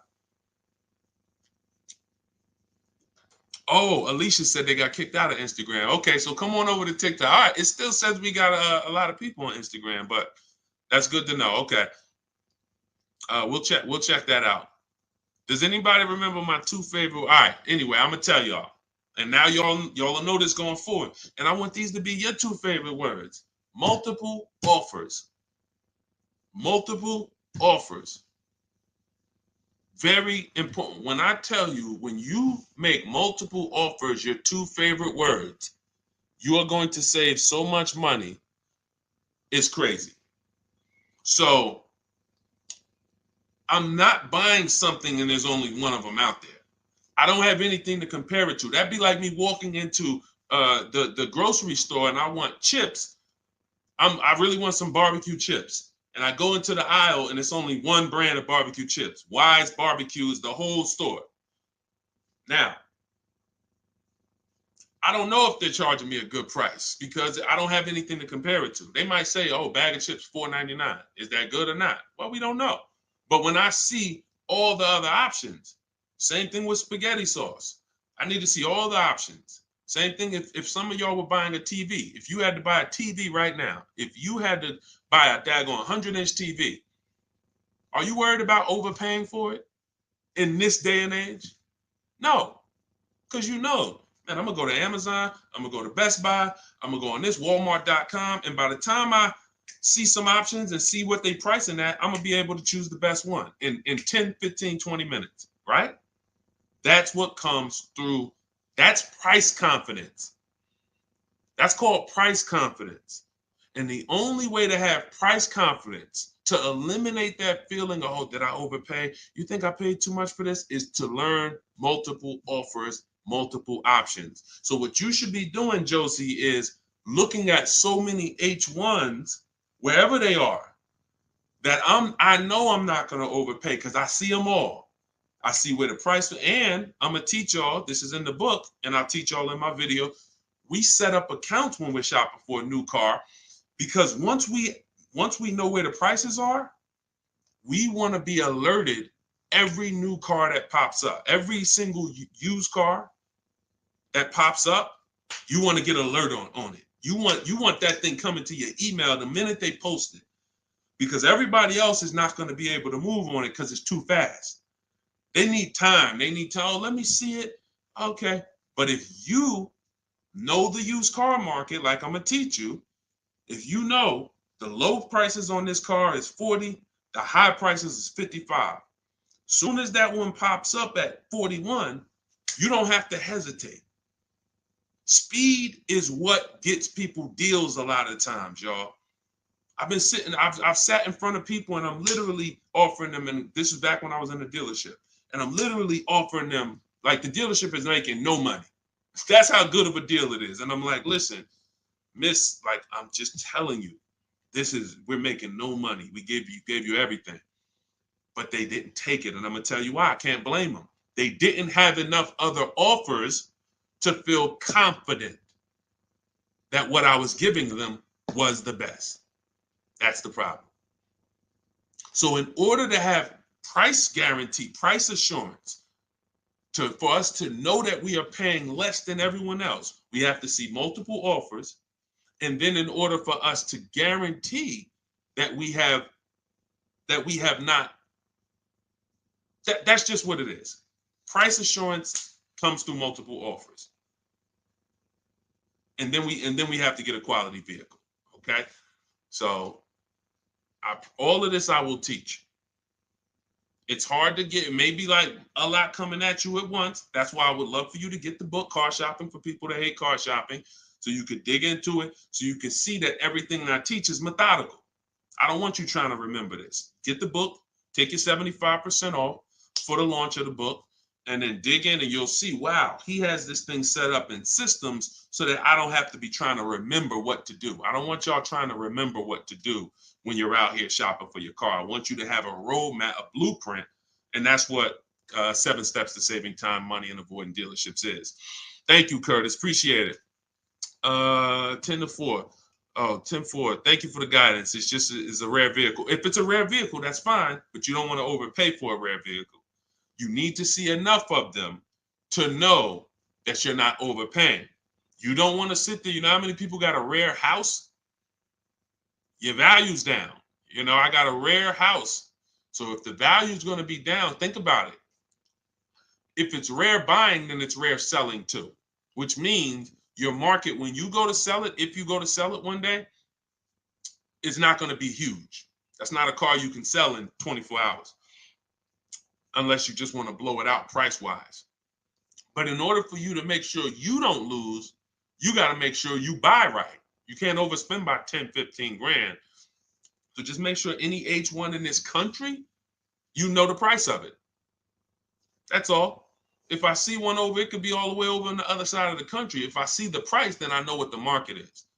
It doesn't matter if it's over there. If they're asking 10 grand less and it's a good car, has great service records, has great title history, has great accident history, doesn't matter. That shows me that's the market price. All right. Thank you, Josie. I'm glad. Enjoy it. You're going to be able to get to any car you want. And you have so many strategies in there for later. If you're buying a used car now, it's in there. If you're going to be leasing, it's in there. If you're going to be buying, you're going to know, all right, man, I want to get a lease for my spouse. Or, hey, you know what? I'm going to get a lease for my kid. Or you just might buy everything. But sometimes you might want to buy brand new. Sometimes you want to buy pre-owned. It's all in there. Different strategies for how you get to below market deals on each one. Uncle John said, who currently has the best lease program? It's no way to tell. Unfortunately, there's no way to tell. You cannot shop. That's the bad part. That's why when we shop, y'all, it takes us about 45 minutes to an hour to find out where the market is on a car, what the best offer is. Once you get good, like I said, if you're doing it the slow way, you could call sales managers. You get one lease price, and then you call a sales manager and see if they can match it or beat it, or beat it rather. But if you want to do it the fast way, I go through the websites. I contact the dealers through the websites, tell them exactly what I want. We do this for 25 dealers. And then you use my scripts of telling them what you want by email, getting the quotes, and you'll know in a matter of an hour, hour and a half where those offers are. But there's no other way. Because again, great deals aren't advertised. They're not going to advertise great deals. They'll advertise lease offers where they make money. Hey, bring us 35 grand. Bring us 3,500 plus taxes and fees, and your payment's $479 a month. Yeah, but you're putting down $6,000 to get there, and then no, those are not good deals. You're paying too much for a car you're giving back. So yeah, and so we'll cycle through various topics. We spent a lot this hour talking about leases, talking about leasing versus purchasing, and hitting a couple things. But what y'all will see is we'll do themes kind of each hour. I'm gonna come back. I'm gonna come back for the next hour, and we'll probably still stay on it, but we'll be able to get through more questions, because as y'all can see, some of these questions require a little bit more deeper answer. Just as if you were purchasing a house. I know they've made it seem like, oh, well, let's just ask a simple question and then let's just, it should be a super simple answer. Not when we're purchasing houses, right? It's never simple when we're purchasing houses, when we're getting mortgages, when we're investing. Why would it be simple when we're buying $20,000 to $50,000 to $100,000 vehicles that depreciate, that lose us money whether we drive them or not? That's danger. You got a real lesson on the dangers of depreciation in this hour. Like, ridiculous. You drive a car, buy it, park it outside, come back in a year. Car's worth thousands less. You never drove it, never got behind the wheel one time. So when you have that type of product and you're coming into your household, it can drain you of money if you don't structure your deal in a way where you've minimized your losses. The name of the game is to minimize the amount you're losing on these cars. Cars are depreciating assets. You can't make money on them. We did have a wave for years where we were making money on cars, but that's because the resale values of these cars, it was a once in a lifetime historic moment when all of our cars were worth 12 grand, 8 grand, 15 grand more than what they would normally be worth. So, those who cashed out did very well, and we were part of the group who were really spearheading helping people cash out while the market was high. But unfortunately, people bought while the market was high too. So this is we'll be talking more about these things every hour. So lease good for bad credit. Now what you're gonna have to do is set yourself up. If you can't qualify for a lease and you should be leasing, then now your goal is to now get prepared to lease. That might take you a year or two. And we're going to talk about how we buy an inexpensive car to get set up for a lease. We don't go out and buy a $20,000, $30,000, $50,000 car when we know credit's not where we want it. But if you give me a year or two, I'll get myself up to a 650, 670.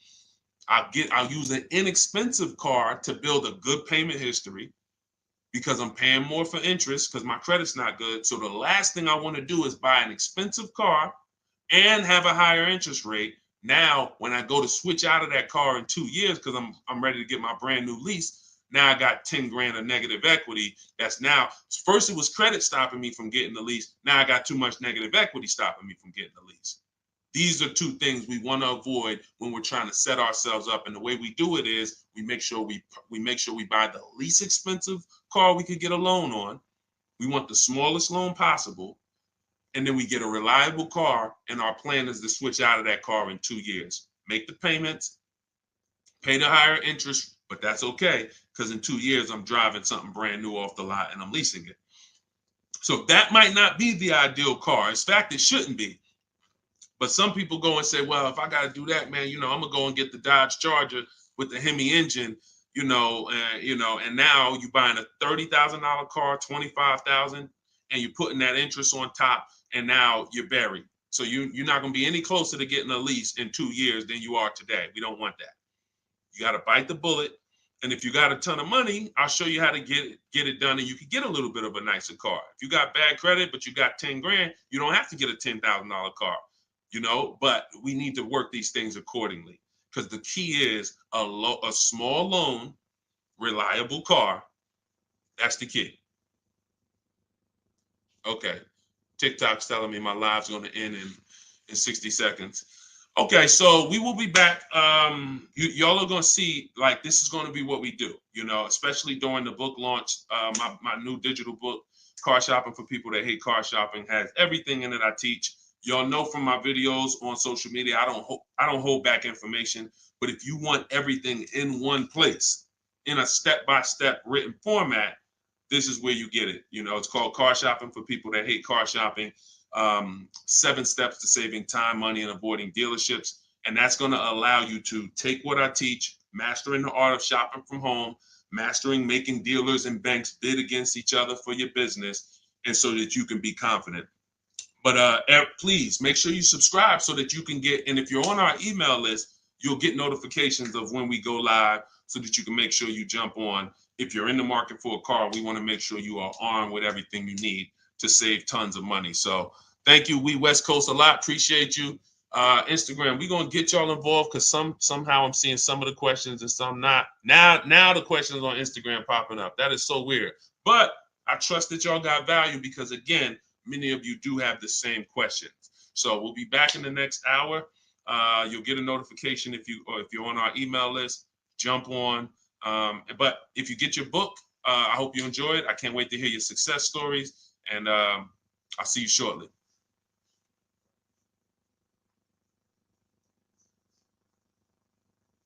Oh, and if you need the book, it's in my TikTok bio. Some people are saying, where do I get the book?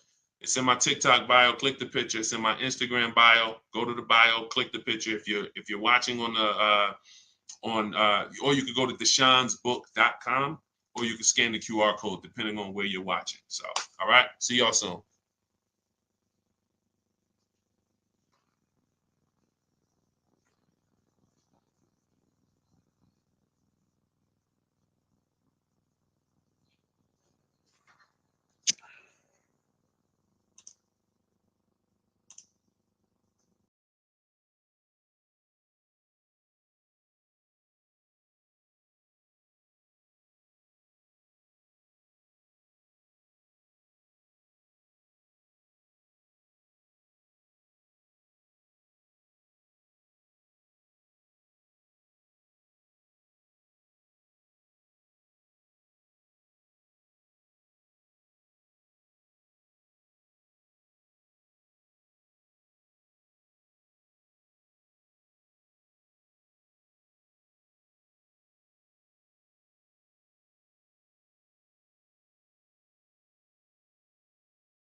Down a little bit more. Why ask about the MSRP? This question is from TikTok. You need to know the MSRP for several reasons. If you're leasing, you need to know what percentage are you paying relative to the MSRP, because the 1% lease rule has always been based off the MSRP. If you got a lease payment and it was 1% of the MSRP, like $40,000 is the MSRP, your lease payment is $400 or less, then you basically stole a vehicle. And that rule has been around since the beginning of time. So when it comes to purchasing a used car, you need to know the MSRP, because how do you know how much you're saving if you don't know the original MSRP? How do you know how much you're saving? For instance, I bought a pre-owned Infiniti truck a little over a year ago. I paid 31 and change. I knew that the original MSRP was 54,545. Without knowing the MSRP, I wouldn't know how much I was saving off the original. And that's the only thing that's really important when you are shopping for a used car and you're trying to make sure you're getting a great price. There's other things you got to be concerned. There's 2 main things when you're buying a used car. Got to make sure you're getting a great car. You need a quality vehicle, That has nothing to do with price. Then the second thing is you got to make sure you're getting a below market deal and make sure you're paying a great price for it, in which case you must know the MSRP. Great question. Great question.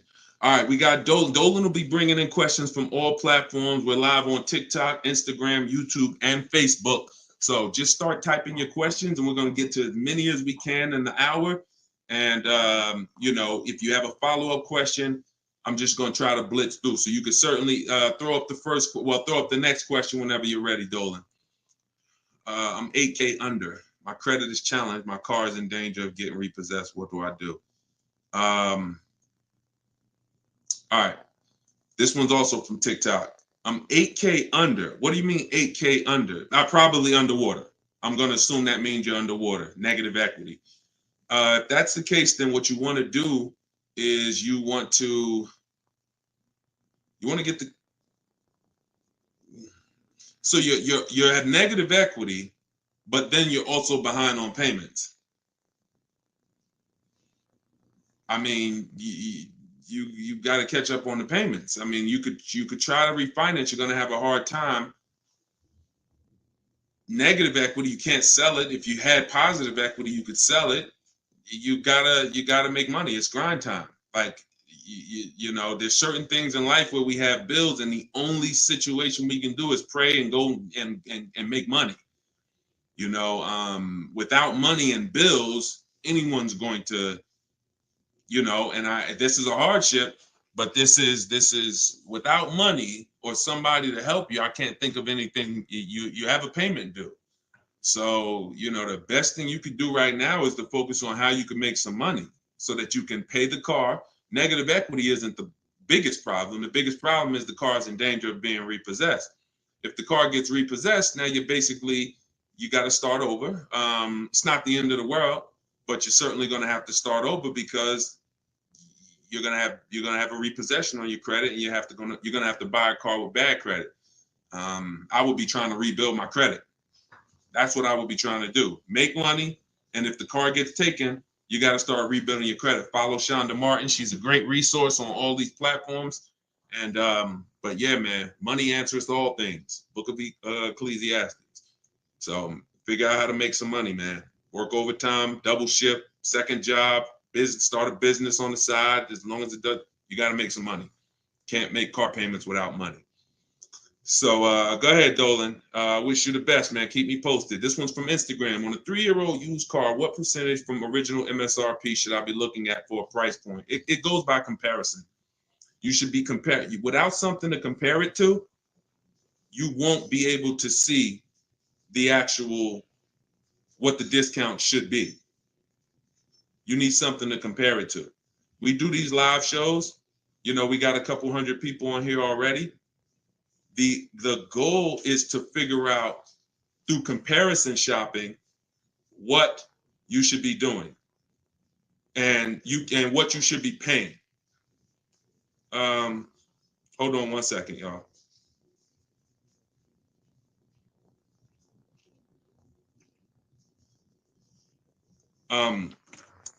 Yeah, so that's the goal. You don't know what a fair price is, what a great discount is, until you are not, until you have other offers to compare it to. That's the problem. Go ahead, Dolan, shoot the next question up. Like, I didn't know that 42% off my Infinity that I got was a great discount until I compared it to the others. I narrowed it down to 4 choices, and then 3 of them were not as big of a discount. And, one of them was, most of them were in the 30s. This particular one was a 42% discount off the original MSRP.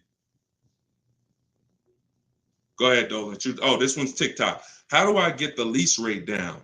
You always, listen, the only way you're going to get a great lease deal is by comparison offers. You got to get at least 5 offers because 80% of dealers are overpriced. And the only way you're going to see that is by looking at other offers. See, most of the questions y'all are going to find out have to do with you shopping for cars the way you shop for other things in life. You shop for everything else. When we get great deals, it's comparisons. Everything we do is a comparison. Now, the only way you have price assurance is through comparison. and knowing if somebody tells you, we guarantee no one will beat our price, or hey, Walmart says you could buy this item and if you find it at a lower price, you know, we'll match it or we'll beat it. See, that's price assurance. That's comparison. That gives you peace of mind of knowing I'm not overpaying. And the only way for you to bring that same piece, the reason why we're able to, and for those of you, if this is your first time on a live with us, type 1. If you've never been on a live stream with me, type a 1 in the chat. See how many first time people we got. How many people first time? What y'all are going to see is what I'm teaching you to do is shop for cars the way you shop for everything else. Because the way you shop for cars now, you don't shop for anything else like that. Okay, Ronnie, I see you, Stoner Kid. Okay. I see you, Amelia. Okay, Batman, good to see you. Edgar. Okay, Paul, we got a lot of first-time people on here. So what you want to do is start shopping for cars the way you shop for everything else. And we get great deals by comparing offers. Now, some of the people I'm going to introduce you to and the way they've gotten their deals is by using what I'm teaching you. Everything that I teach comes out of my new digital book. It's called Car Shopping for People That Hate Car Shopping. 7 Steps to Saving Time, Money, and Avoiding Dealerships. So in that, I have 2 systems for how we comparison shop. One's for new cars and leases. You got to get at least 5 offers. And some of you are like, Deshone, how do I get 5 offers? Well, you stay on. We're going to talk about that. It's easy to do when it's online, but you won't see how different the prices are. When you see, man, everything seems overpriced, it's because you're dealing with what I call the 80%. Dealers that are the 80% are overpriced. They're going to charge you as much as they can because they don't think you're going to find the 20% dealers that are going to beat those offers. So when you talk about how to get a lease rate down, like you look at somebody like Danielle. This is Danielle's lease. She just got a lease on an Audi not too long ago. $44,000 vehicle. She paid $550, no money out of pocket. She just gave him $550, drove off. No down payment. So a lot of the things you're going to see, this is the reason why I represent the Unlearn, Relearn brand. Because a lot of what you've been using, you got to unlearn. It's not going to work here. But I'll help you do that. I hope you do that. So for the launch of my new book, you can get yours for 75% off in my TikTok bio. It's normally $97. It's 75% off while we're on the broadcast. You got 30 minutes. And Instagram bio, you can get yours. And if you're on YouTube and if you're on Facebook, I'll put the link for you guys. Y'all can get yours. But that's how you get lease rates down. Comparison offers. Making people bid for your business. Stop negotiating, guys. And start making people bid. We'll talk more about that. Go ahead, Dolan. Shoot the next question up. We're taking questions from all platforms, Facebook, Instagram, YouTube, and TikTok. And could everybody who shares invite somebody? If you're a sharer, I appreciate it. I always give, we're trying to figure out something special we could do for the sharers because there's nothing, I told y'all, inbox me. If you got ideas, what could we do to reward or come up with something for the sharers? Because you guys are the people who help us spread this message. I appreciate all the new people, but I want to do something special for the sharers. Please DM me ideas of what we can do because we want to make it a regular part of our broadcast. All right, I see you, Sharice. Thank you. All right, go ahead. This one's from TikTok. Can you ask for additional discounts since you're an educator? See, the problem is if there's a rebate, then you'll get it when you reveal it.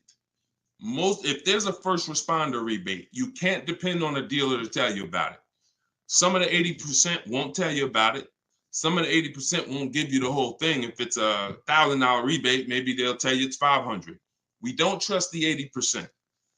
When I was in the dealerships, I saw how the 80% moved. The 20% are the people those are the people you have to find. It's not, you can't just walk in. You don't, unfortunately, there's 17,000 new car dealers in this country. They don't have labels on them.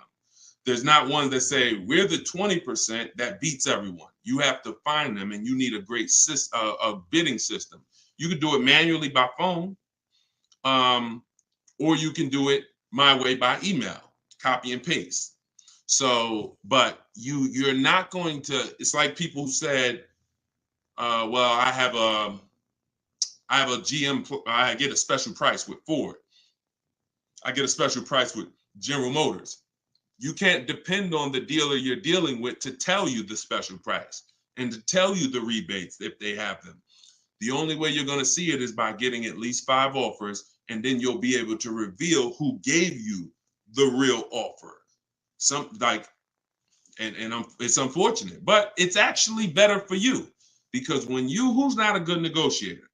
Type not me if you are not a good negotiator.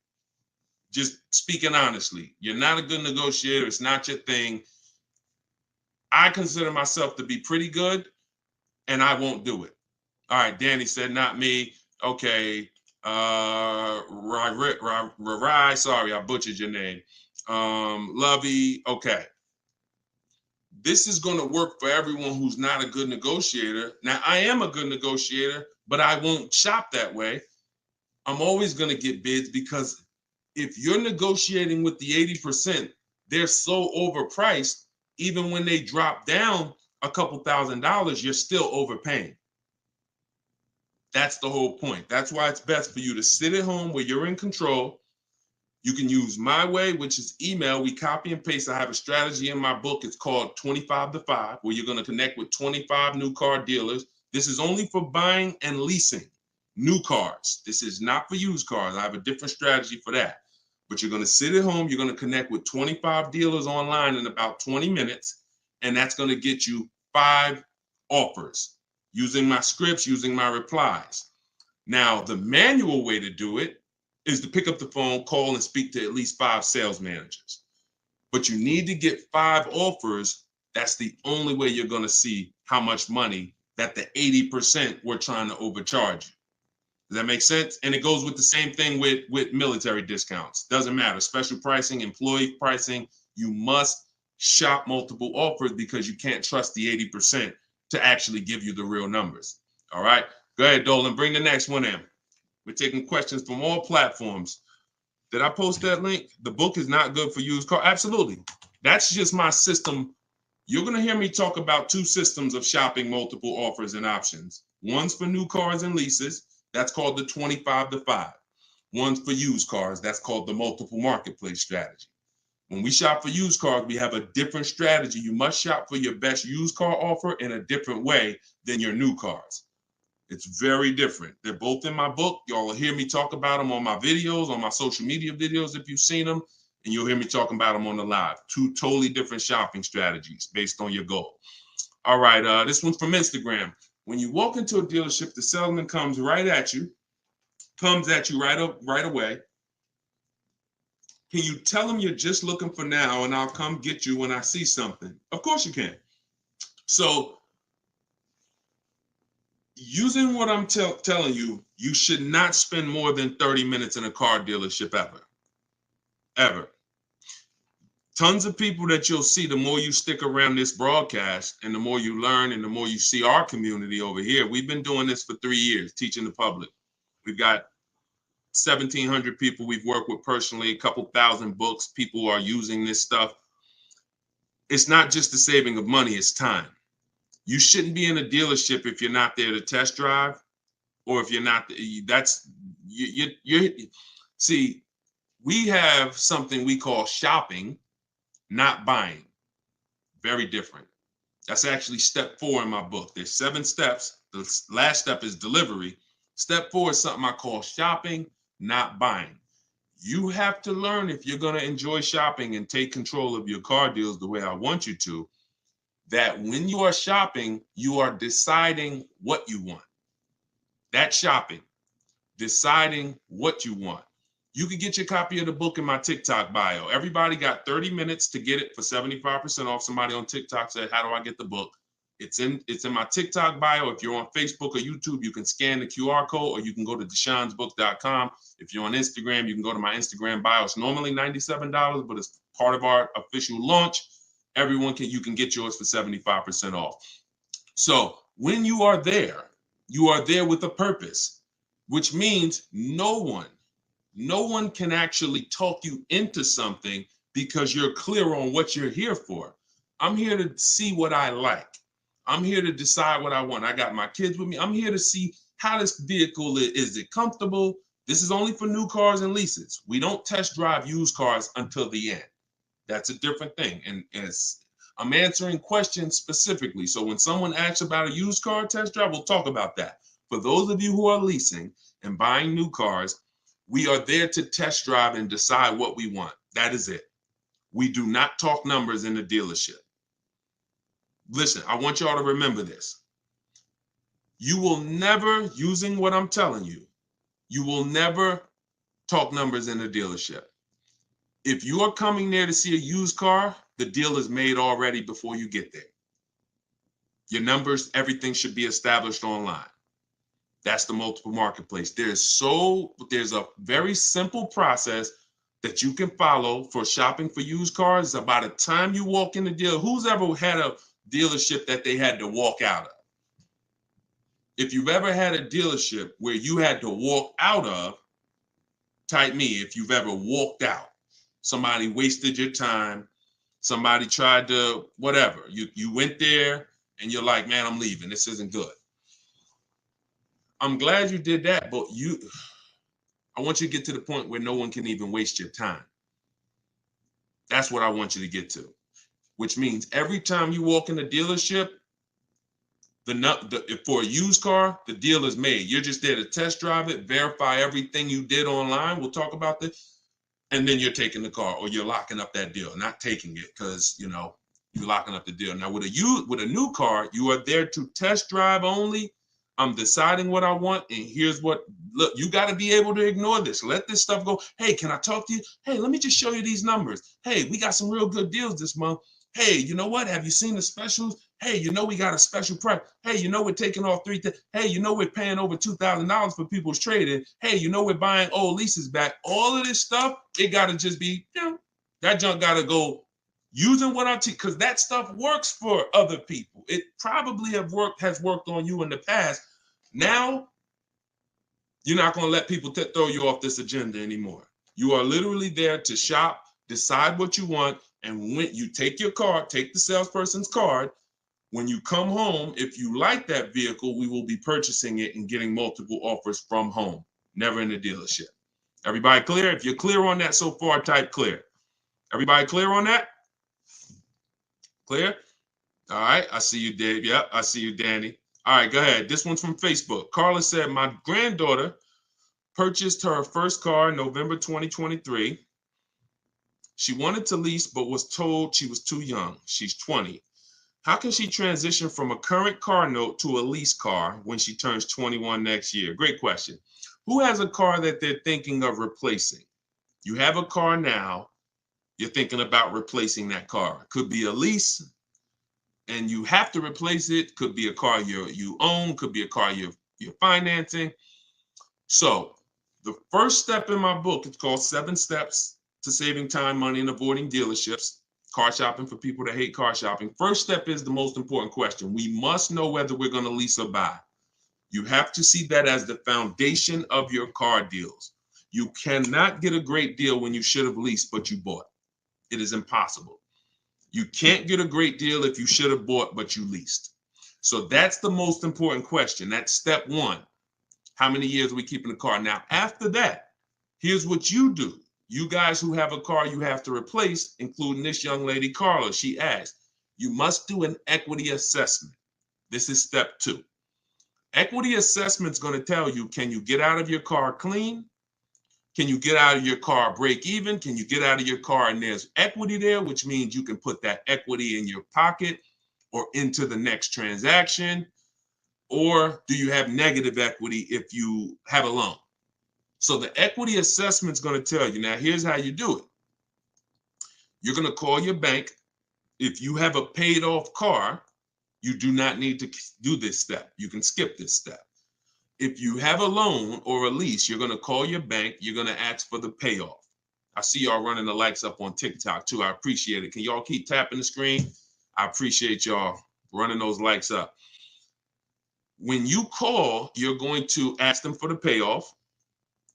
The payoff is the amount you owe. Do not look at your contract. Do not look at anything. Call the bank or call the leasing company and say, what is my payoff? Now, if you're leasing, you're going to ask an additional question. Do I have a third-party restriction? Once you have those answers, you end the call. You are then going to go on to the websites that I'm about to mention. You're going to get 6 bids, 6 offers. My 2 favorite words when buying anything. And if you like to save money, these will become your 2 favorite words. Multiple offers. Multiple offers. I love those words. That's how you buy everything else. Multiple offers, multiple options. That's how we save the big money. So you're going to go to CarMax.com. This will take you about 20 minutes to do an equity assessment. You're going to go to Driveway.com. You're going to go to AutoNation, Sell My Car, Carvana, Kelly's Blue Book, Instant Cash Offer, and Car Guru, Sell My Car. As more people buy cars, we'll keep adding them to our list. Those people are in my book. That's who we get our equity assessment from, because here's what your car is worth, what people are willing to offer you cash for. What's the one word? Some of you have been, hold on, don't bring in the next question until I give you the road, because some of these I got to go a little deep on, Dolan.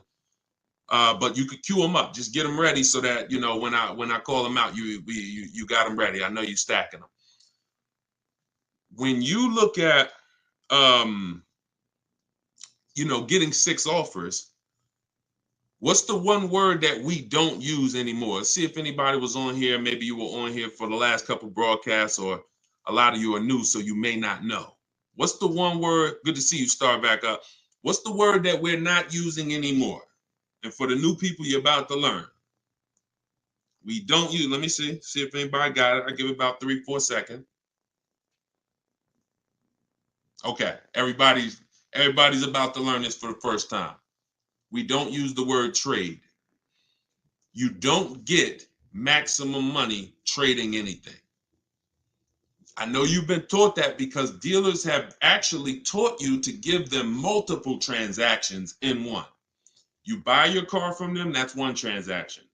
You sell your car to them, that's another transaction. And if you get your loan from them, that's a third transaction. All of these are separate transactions. And how big is the money in them? I'll break it down to you like this. You can actually there are companies that only want to lend you money. They don't sell cars. That's how much money is in loans. There's companies and people who just want to buy your car. They don't want to sell your car. That's how much money is in buying cars. So somebody just said trading is convenient, though. If you want to conveniently lose $2,000 or $3,000 because you want to save 30 minutes, then be my guest. I'm talking to the people who are like, Deshone, that's not my thing. And I'm not talking about a private party sale. We're not talking about listing the car on Facebook. We're talking about going to people. All those companies I just named, they literally have a short inspection process and they cut you a check. I sold my lease to CarMax. They won the bid 2 years ago. I walked out with a check. I was there for 45 minutes. Then I brought my parents down because they won the bid for their Mazda. They taught you that, oh, anything else besides what we're telling you to do is going to be hard. You know, like, oh, you might as well just give us all the business because, you know, anything else is going to be just hard. Meanwhile, what you're putting yourself through is hard. So that's how you do the equity assessment. Now, if you do have a lease, when you go on those websites, there's a question there. It's going to say, is the car owned, financed, or leased? You want to put owned because you just want the true value. And when you put lease, it triggers something on their websites. Don't worry about that. If you don't have a third-party restriction, you can sell direct to anyone. If you have a third-party restriction, you're going to take those offers, and then we're going to call used car managers because the third-party restriction does not say you can't sell. It says you must sell to a brand of the same dealer, a dealer of the same brand. So if you have a Nissan, you must sell to a Nissan dealer. Here's what that doesn't mean. Go walk into one Nissan dealer. We get bids, we speak to at least 3 to 5 used car managers, we get bids. Are y'all starting to get the sense that everything we do is a bid? And the only way you're going to see how much money you've been losing by not getting multiple offers is to get multiple offers. Everyone I've been working with says, Deshone, there's no way that I would have known how much money was in these car transactions until I started getting multiple offers from home. We don't do this by getting in our car and driving from place to place. We do this by sitting at home and using what online. Shoot the next question in. All right. And we're taking questions from all 4 platforms. So just keep typing them. We'll get through as many as we can in the hour. Erica, this one's from YouTube. I purchased a used vehicle from the dealership, and 2 weeks later they called me and asked me to bring it back because the previous owner wanted it back. Can they do that? Mm, mm, that's a nightmare. Mm.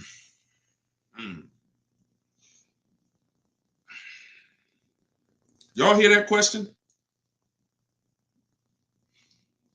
Erica purchased a used vehicle. 2 weeks later, they called, asked to bring the car back because the previous owner wanted it back. So it's less about your transaction, and it's more about if the transaction with the original owner was legally closed. If they left the transaction open, now, if I'm you, do you have your paperwork? You have all your loan? And here's the most important thing. Has the loan been funded? Is there a new loan attached to that vehicle under your name? Are they in the process of registering that vehicle under your name? Now, here's where you could be dealing with the crap that the 80% of dealers who are scumbags. This is what they do sometimes. They'll take a car from a customer. They're waiting for the title. They technically don't have the legal right. They have the legal right to sell the car, but there's a loophole there probably because they haven't gotten the title from the owner. And if the owner comes in and says, you know what, I changed my mind, and the owner's holding the title. But what I would do if I'm you, somebody got to call me. I want to look at your paperwork. If you have a loan, Erica, whatever bank you're going through, I would call them, and I would call if the bank knows you and they've established an account number for you, and they're like, yes, Miss Maxwell, we know you, then I'm holding on to the car until somebody comes and pries it from my hands because I have a legal right to this car. There's a loan under my name. You have my money. You have started this process. If none of that's in place, then, and it sounds like, it sounds like you dealt with a scumbag dealership, but that's what I would do. I'm not just giving up the car because you said, oh, the owner wants it back. The old owner wants it. That's not my problem. You made a deal with me. I have paperwork that is binding, and you work that out with the owner, because that happens sometimes. Dealers do some crappy stuff, or dealers don't cross their T's, dot their I's, and then and then the owner comes in, the original owner who traded the car. That ain't got nothing to do with who you sold that car to. That car is on the road and there's a loan attached to it, or there's been cash paid for it. Now I'm holding on to this car until you legally show me that I need to release this car. And I might call a lawyer and see, can I get some damages out of this? Like, this is just, God, the 80%, we got to put them out of business. And the only way you get these wolves out of business, y'all, is you got to starve them.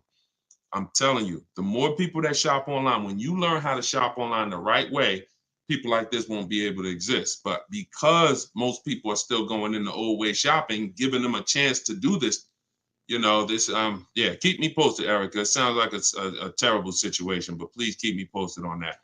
Go ahead, shoot the next one in, Dolan. This one's from TikTok. What's the best practice for buying a car after bankruptcy? If the bankruptcy's been discharged, start rebuilding your credit. I've seen people who went through a bankruptcy. Once it was discharged, they started building credit immediately, and they were up to a 700 score in a year. So, the key is not to come out of bankruptcy and start buying stuff. The key is come out of bankruptcy and start rebuilding your credit, because if you can do it relatively quickly. Everyone should be following Shonda Martin. Some of you may know her. She's all over all these platforms. She does what I do, but she does it for credit. She'll do lives. The girl is brilliant, and I tell everybody about her. But that's the whole thing. You should be rebuilding your credit. You can do it quick. Get yourself up to a high 600-700 score, and then go and get a car. That's what I do. Go ahead, Dolan. Shoot the next one in. It's another one from TikTok. How do you feel about buying a car with a credit card? I don't. Credit cards are 20-something% interest. I don't carry a balance on my credit cards. Shonda doesn't recommend carrying a balance on her credit cards because the interest is exorbitant, and we would never buy a car with a credit card under any circumstances. Instagram. How do I keep my credit score from taking a hit each time I shop for a vehicle? Okay, good question. Let's go into detail on something I call the bank bidding war. Okay, this is something that I'm sure, unless you guys have been on here before, you've probably never heard. So you heard me say everything is a bid, right? So the same way we make dealers bid for who wins our business, who's going to sell us a car, same way we make the companies bid on who's going to buy our car, this is the same way we make banks and credit unions bid. 1 point on an interest rate on a $30,000 loan could be $1,000. So we're looking, so we take interest, we take shopping for car loans as serious as we take getting bids for the new car. There's thousands of dollars in loans. Remember what I said about 15 minutes ago? There's people who just want to give you a loan. That should tell you there's a lot of money in loans. They don't sell cars. So if there's a lot of money in loans, you're going to see this isn't about relationships. You're either going to be a relationship person or a money person. If you want to be a relationship person, type R. That's going to cost you money in what I'm telling you. If you want to be a money person, if you want to save all the money that you should be saving, type M. That's going to come at an expense of relationships, because your bank is not your friend. They're in the business of making money. All right, I see you, Jennifer. I see, all right, a lot of people typing M's. Listen, if you used to go to dinner with your car salesman, invite them to the barbecues, that's going to change when you start getting bids. Unless he just wants to compete. If he's willing to compete, then it won't change. But going back to what Cindy's asking, how do I keep my credit score from taking a hit? So there's a way you do this bank bidding war. There's 3 rounds to it. 3 rounds to it. The first thing we're going to do is check to see, are there any special interest rates for the car we're shopping for? Because if the bank is offering you 0%, 0.99%, this will only come from the company that makes the car. This won't come from a bank or a credit union. When you see 0%, 0.99%, it's like a finance rebate. It's like they're incentivizing you to finance, giving you very cheap or free money to use. No bank can compete with that. So the first thing you're doing, whether you're shopping for a new car, used car, is checking there. That's round 1 of the bank bidding war. Because if you do see that, there's no other reason to let anyone run your credit. That's what I'm getting. I'm going to get the 0%. I'm going to get the 1.99. Now, if that doesn't exist, now what we're doing is we're shopping for our car, and we're going to lock up our car, get our offers. No one needs your credit. When you're getting offers the right way, no one needs your credit to give you an offer. That's a lie. Deshone, they told me they did. They lied to you. What I tell you about the 80%? The 80% lie. Straight face. Look you in the eye. So we're going to get our offers. Once we find the best offer in the market, we reserve the car. We take that buyer's order. We come home. And now we're going to let tons of people run our credit. Isn't that going to make it go down? Here's how the bank bidding war works, and you can Google this. The credit bureaus allow you to have multiple people run your credit within a finite period of time. Experian has an article on this. They say between 14 and 45 days. If you're letting all these people run your credit within this period of time, what it looks like to the credit bureaus is you're rate shopping. You're rate shopping. They're not going to penalize you for rate shopping. They will penalize you from going to dealer, letting this dealer run your credit, letting this, oh, I'm trying to buy this Chevrolet. Oh, let run my credit. And then here I'm at a Nissan dealer. Okay, I'll take the Nissan Altima, letting them run your credit. You'll be penalized for that. That is not what I'm telling you to do. I'm telling you, don't do that. So when you get your car, you're bringing that home, and you're going to call your bank. You're going to now call your credit union or go on their online portals, and you're going to go to every online lender. I have some listed in my book, Lightstream, Community Credit Union, and you're going to let all these people make offers for you. Because who's seen a case? This is another reason this works so well. Who's tried to reach out to their bank or their credit union to get a rate, and they say you have to have a car first? Who's had that happen? You're trying to get a rate, and they say, well, we can't get your rate. We need you to give us the details of the car first. So now you're trying to make up what you think you're looking for. Yeah, I'm looking for. No, it's because it's not designed to work that way. It's designed to work where you get your paperwork, get your buyer's order, has all the numbers on there, has the year, the make, the model, what you're paying, how much you need to borrow, and then you're calling your banks and credit unions. This is round 2 of the bank bidding war.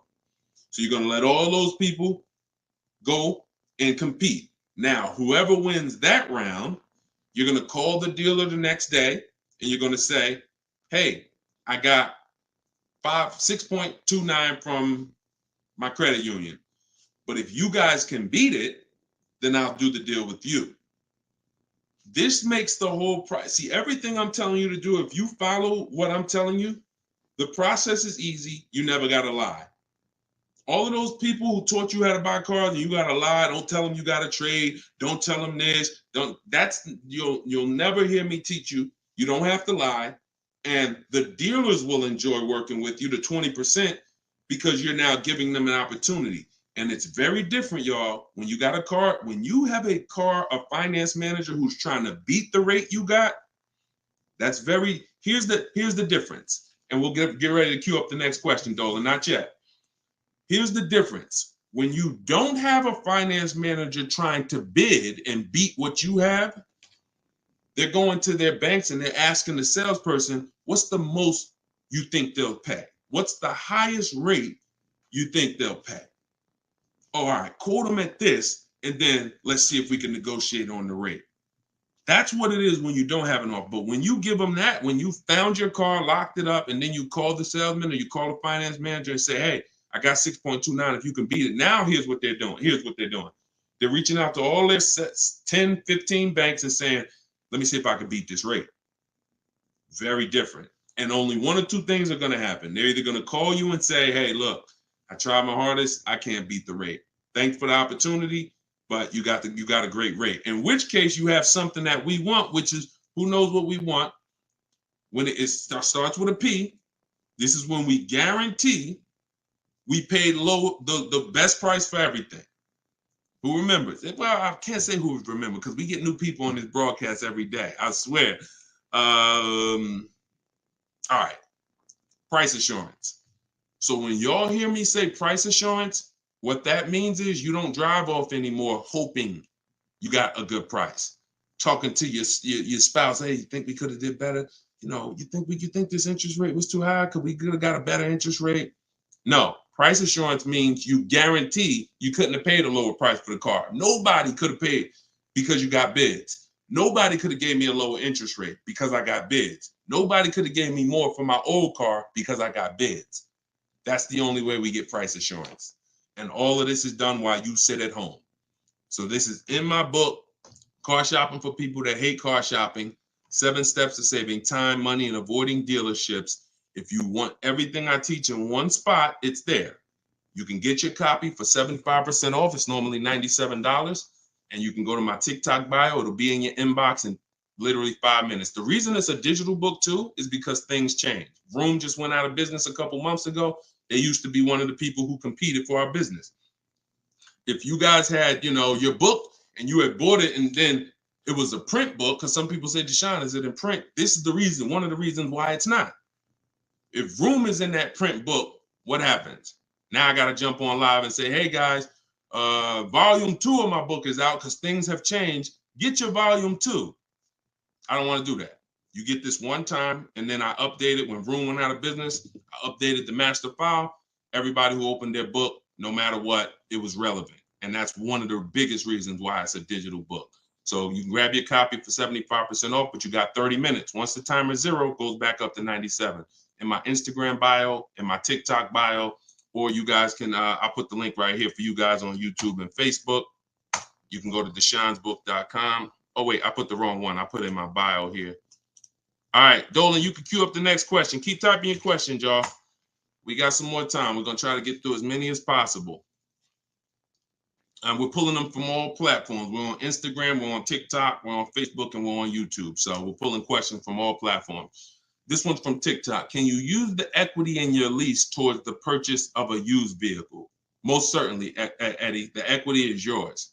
Once you identify your equity and you know how you're going to get it, who you're selling to, you can either put that money in your bank account or you can use that as a portion of you can use that towards your next car deal.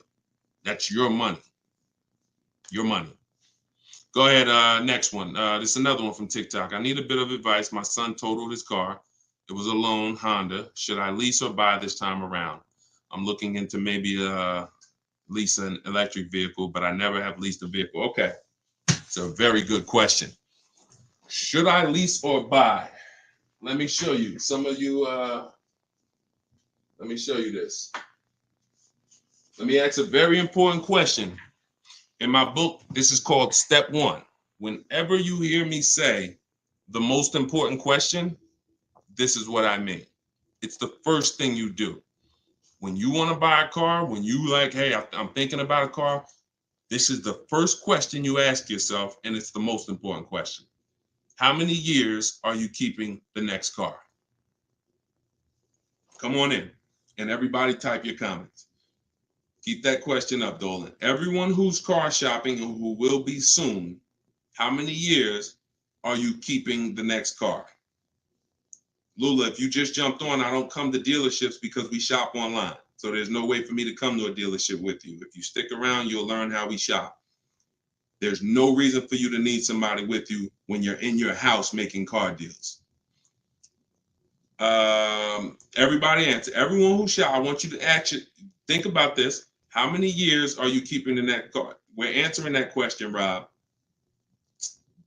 Just tap into the broadcast and what I'm answering before you, because we're literally answering the question someone just asked, should you lease or buy? And the more you stay on the broadcast, because many of you are in the same situation, the more you're going to see someone's going to ask the same question as you. So just listen, and then, most times your question's going to be answered. All right. If it's electric, 3 years. Buying all cash. How many years are you keeping the next car? I got to just pay attention to the people that are listening. I'm sorry. All right. Hyla, I see 3 to 4. Vivian, I see 3 years. All right. 6 years. Okay. 3. Okay. 8 years. Okay. So the first question you're asking yourself, should I lease or buy? You're going to replace that question with how many years am I keeping the car? Now, if the answer is 8 or more, then you should buy. I'm going to tell you why. This has nothing to do with how you're paying for the car. A lot of you may get attached to, if I'm paying cash, does that change anything? If I'm getting, it doesn't, because the expense that you need to avoid that's losing you the most money is what I call the unseen expense. It's depreciation. So let me break this down for you very quickly. If you have a $35,000 car, you buy it today, what is that car worth a year from now? Even if you don't drive it, you got a $35,000 car outside in your driveway right now, brand new car. What is it worth a year from now? You didn't drive it 1 mile. Is it worth 35? Is it worth 35? No. Let's go deeper on depreciation, because now we're starting to see with that first question. I'm going to ask you some more. You have to see this is the unseen expense. You buy a car today for 35, you take it back to the dealer in 3 days. Is it worth 35? No. So what does that tell you? There's some expense there, whether you buy or lease. Many of you have been taught, I could just buy a car because I could drive as much as I want. Let's throw another one in there. You buy a car today for 35, you put 30,000 miles on it. Isn't it worth much less a year from now? So this is the unseen expense, and this is how it's working against you. You got to look at depreciation like this. See this curve? This is where you are the day you buy the car. This is what you pay for it. This is how it's dropping over 5-6 years. So now the beautiful thing is long-term owners who has a car outside that they've had for more than 8 years. Type me. Some of you might have been 10 years. Some of you might have been 20 years. this is what you have to see. If you're getting rid of your cars anywhere in this 6-7 year mark, you're losing money. It's no way. It's no way you can replace something you bought and it's dropping like this. But here's the beautiful thing. For those of you who are like, look, I had my car for 12 years. I had my car for 8 years. I had my car for 10 years, 16 years. This is where you're at. That's how your car is losing value. See, the car you have that you've had outside for 10 years, what it's worth today, a year from now, isn't it going to be worth about the same thing? Right? Talking to you long-term owners who keep your cars, you're winning. See, because you've reached the reward. You've reached the reward for buying. The reward for buying is to get to the stage where your car a year from now is going to be worth about the same of what it's worth now. Now, that's when you should be buying. If your goal isn't to get to that level, you should not be buying. You should be shopping for lease deals. Because there's only two ways to beat depreciation. What I just said, and some of you might be saying, Deshone, I can't, I'm not keeping a car that long. You should not be buying cars. You're not getting to that level. You're not getting to the winning. The winning is that. Got a car outside, paid off, barely losing value. It was worth $9,500 last year. It's worth $9,000 this year. That's the reward. Now, for those of you who are on the other side, if you're on the other side, you should be leasing. And I'm going to show you how drastic it is of a difference when you should be leasing, but you're buying. I'm going to show you that there's no way for you to get a great deal if you are buying when you should be leasing. Look at somebody like, let's pull up, we talked about Danielle earlier. Look at Tope. Tope got a BMW, $54,000 vehicle. Now, some of you know, every $5,000 on the price of a car is how much per month? Every $5,000 on the price of a car is how much per month? It's not 7 years, so it's always 8 years. See, in my book, it's something called the 8-year rule. If you're not keeping your car 8 years, you should not be buying. Okay, good. I see a lot of you are tapped in. Every $5,000 is $100 a month. So when you're looking at a $50,000 car, you should be thinking that's $1,000 a month payment. What about the down payment? Forget about the down payments. Down payments have nothing to do with the deal. We are just talking about boundaries. When we look at a $50,000 car, $1,000 a month, 5-year loan. $20,000 car, $400 a month, 5-year loan. Every $5,000 is about $100 a month. Now let's look at Tope's deal. Tope got a $54,000 BMW. She's paying $756 a month. I'm going to prove to you right now that if you should be leasing because you're a short-term person, you are not keeping your next car 8 years. You're not keeping your previous cars 8 years, yet you bought them. I'm going to show you how much money you've lost listening to people that told you shouldn't be leasing. And we're going to correct that. So Tope got a deal, shopping multiple offers the way I teach. She got multiple offers. She got $690 a month. That's a 1.26% lease. $690 on a $54,000 vehicle. So let's say we're going to break down real quick 3 different ways to get this vehicle right here that she got. One is the way she got it, leasing, because she's a short-term person. Now let's say somebody says, Deshone, I'm going to buy that car.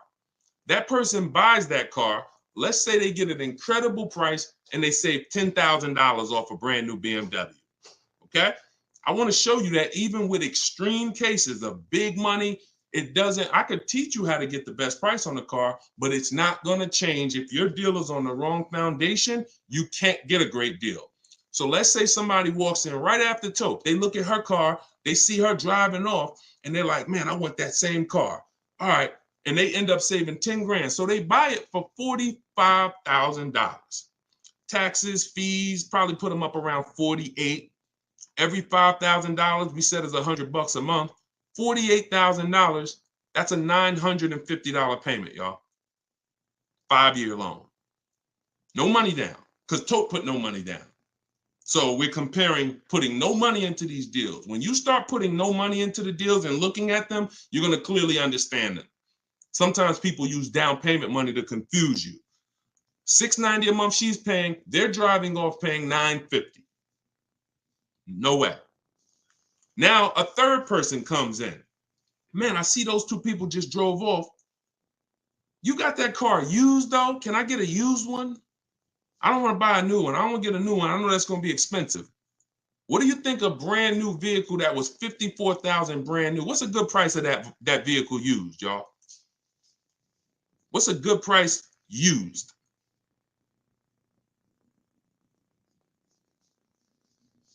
I want to hear it. Somebody throw something out. 40? Okay. 40? I'm going to take the lowest number. This is how it's going to, I mean, it's not going to be 30. Okay. A $54,000 vehicle. You're not, let's take 21. Okay. No, all right. I can't, we gotta use like real answers. So you're not getting a $54,000 vehicle. Oh, maybe I should preface 3 years old, right?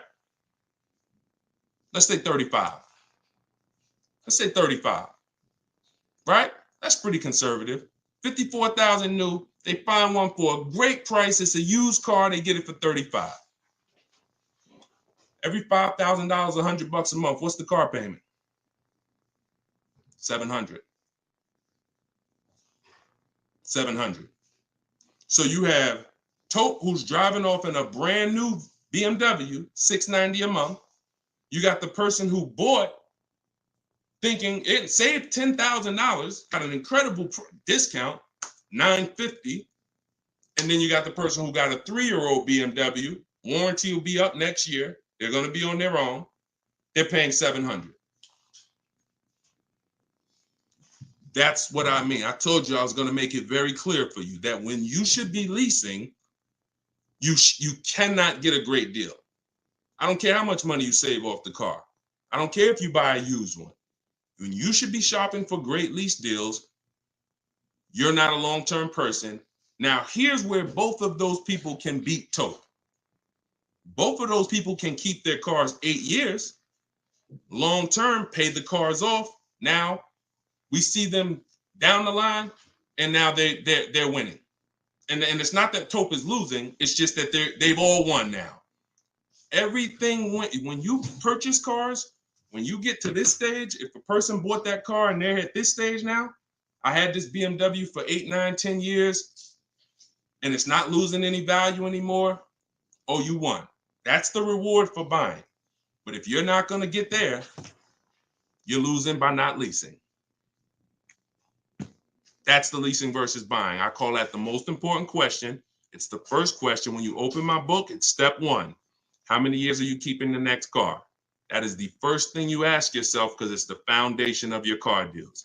So everything that I'm teaching you is out of my new digital book, Car Shopping for People That Hate Car Shopping.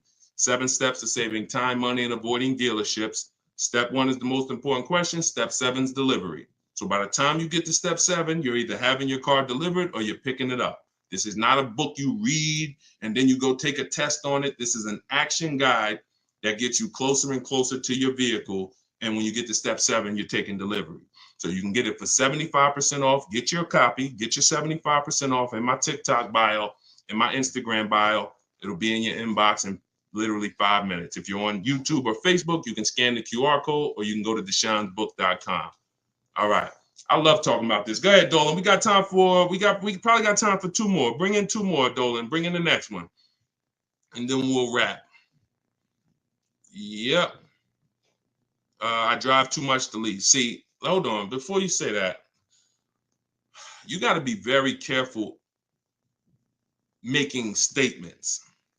And I'm going to be honest with you, y'all. I will put what I teach and I put my people who learn from me against anybody shopping for cars.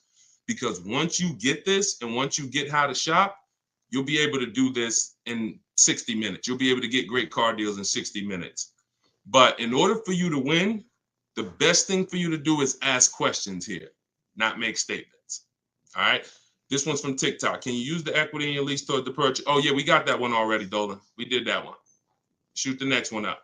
This one's from Instagram. How do you compare car prices if the model has different options and packages? Are you talking about new cars or are you talking about used cars? Let's just break down them both. How do you compare car prices if the model has different options and packages? The way we compare lease offers, we look at them from percentages. See, prices can change, but percentages don't. If I got a $40,000 vehicle and I'm paying under 400, that's a 1% lease. We call that a steal. If somebody offers me a $42,000 car, if it's 1%, then that's $420. That's why we go by percentages. Same thing with used cars. When we're looking at a used car, I need to know what the original MSRP was. I'm going to get this from the Carfax. I'm going to get this from, there's a site called With Clutch. Carfax has an agreement with a couple manufacturers where they have the window sticker there. So I'm going to get I'm not going to buy a used car, and I would never recommend you buy a used car without knowing the original MSRP, because we want to look at the discount percentage. So example, my Infinity truck I bought, it was $54,000 brand new. The other three that I was looking at, one was 52, one was 48, one was 46. So when I compared the discount off of the new price, this one had the greatest discount off the new price. Therefore, it was the best offer. And that doesn't matter that it had more options than everything. It also had a greater discount percentage wise. That's how we compare, no matter what prices are being thrown at us. When you learn to look at things percentage, and I have calculators in my book. I have ways that we make offers. I have calculators that I've invented, online calculators where we plug in all our offers and then it spits out the counter offers that we should be making. All of that is in there. Like there's more stuff in the book than I could ever describe on this one live stream. All right, go ahead. Cue up the last one. Pick a good one. TikTok. Listen to him. He got me a check for $4K for my lease car. I said pick a good one. You picked a good one. Listen, a lot of people, and I'm glad. Congratulations on that. A lot of people didn't even know you could sell leases. If you didn't know you could sell a lease, type a question mark. Be honest. If we're honest here, this is how you're going to win. Because at some point, this person right here who just said I got $4K selling my lease, at some point, they didn't know you could sell a lease. But once they discovered it, they're like, okay, I'm going to tap in. I'm going to follow what he says. And that part of their transaction's 4,000 richer. Forget what they bought. Forget how much they got off the car. Just that part is 4K. So all of you who said I didn't know you could sell a lease, think of how much money you have left on the table returning leases to dealerships without doing an equity assessment. So we must do it. So I'm very big on getting this information out. Y'all can get it any way you want. You can go through all my social media videos. As you can see, those videos are made for different types of people. Some of you are high mileage drivers. Some of you are, going to be leasing. Some of you have negative equity. Some of you are going to be purchasing new. Some of you are going to be purchasing used. Some of you are going to be paying cash. So you can go through the social media videos and piece the ones together that's for you. You can also hop on these live streams, piece the information together for you, or you can go and grab your copy of my new book, Car Shopping for People That Hate Car Shopping, 7 Steps to Saving Time, Money, and Avoiding Dealerships, and you can just have the whole playbook. And the playbook is in there for everything. So if you're leasing now, it's in there. If you're going to be getting your spouse a car, it's in there. I can't tell you how much the book is going to make you. You'll tell me. Maybe 10, 15, 20 years, you'll tell me, this book, Deshone, this book has saved me $20,000. Because the more cars you get, the more your money you're going to save, even if you're going to get one. But I just want you to have the information, get it how you want it. You can get 75% off your copy as part of our book launch in my TikTok bio.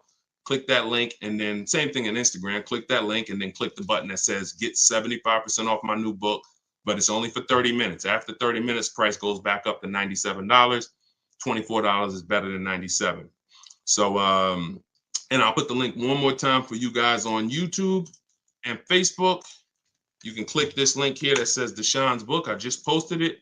Or you can scan the QR code. If you might be watching us on a television, you can just scan the QR code with your phone, grab your 75%. So this is what we do. Whenever you see me live, I'd encourage you to invite a friend, tell somebody. If you see a coworker and they're like, man, I got to buy a car soon, invite them to one of our streams, because we get very, very detailed about showing you all the money in your car deals and making sure you know what you're doing.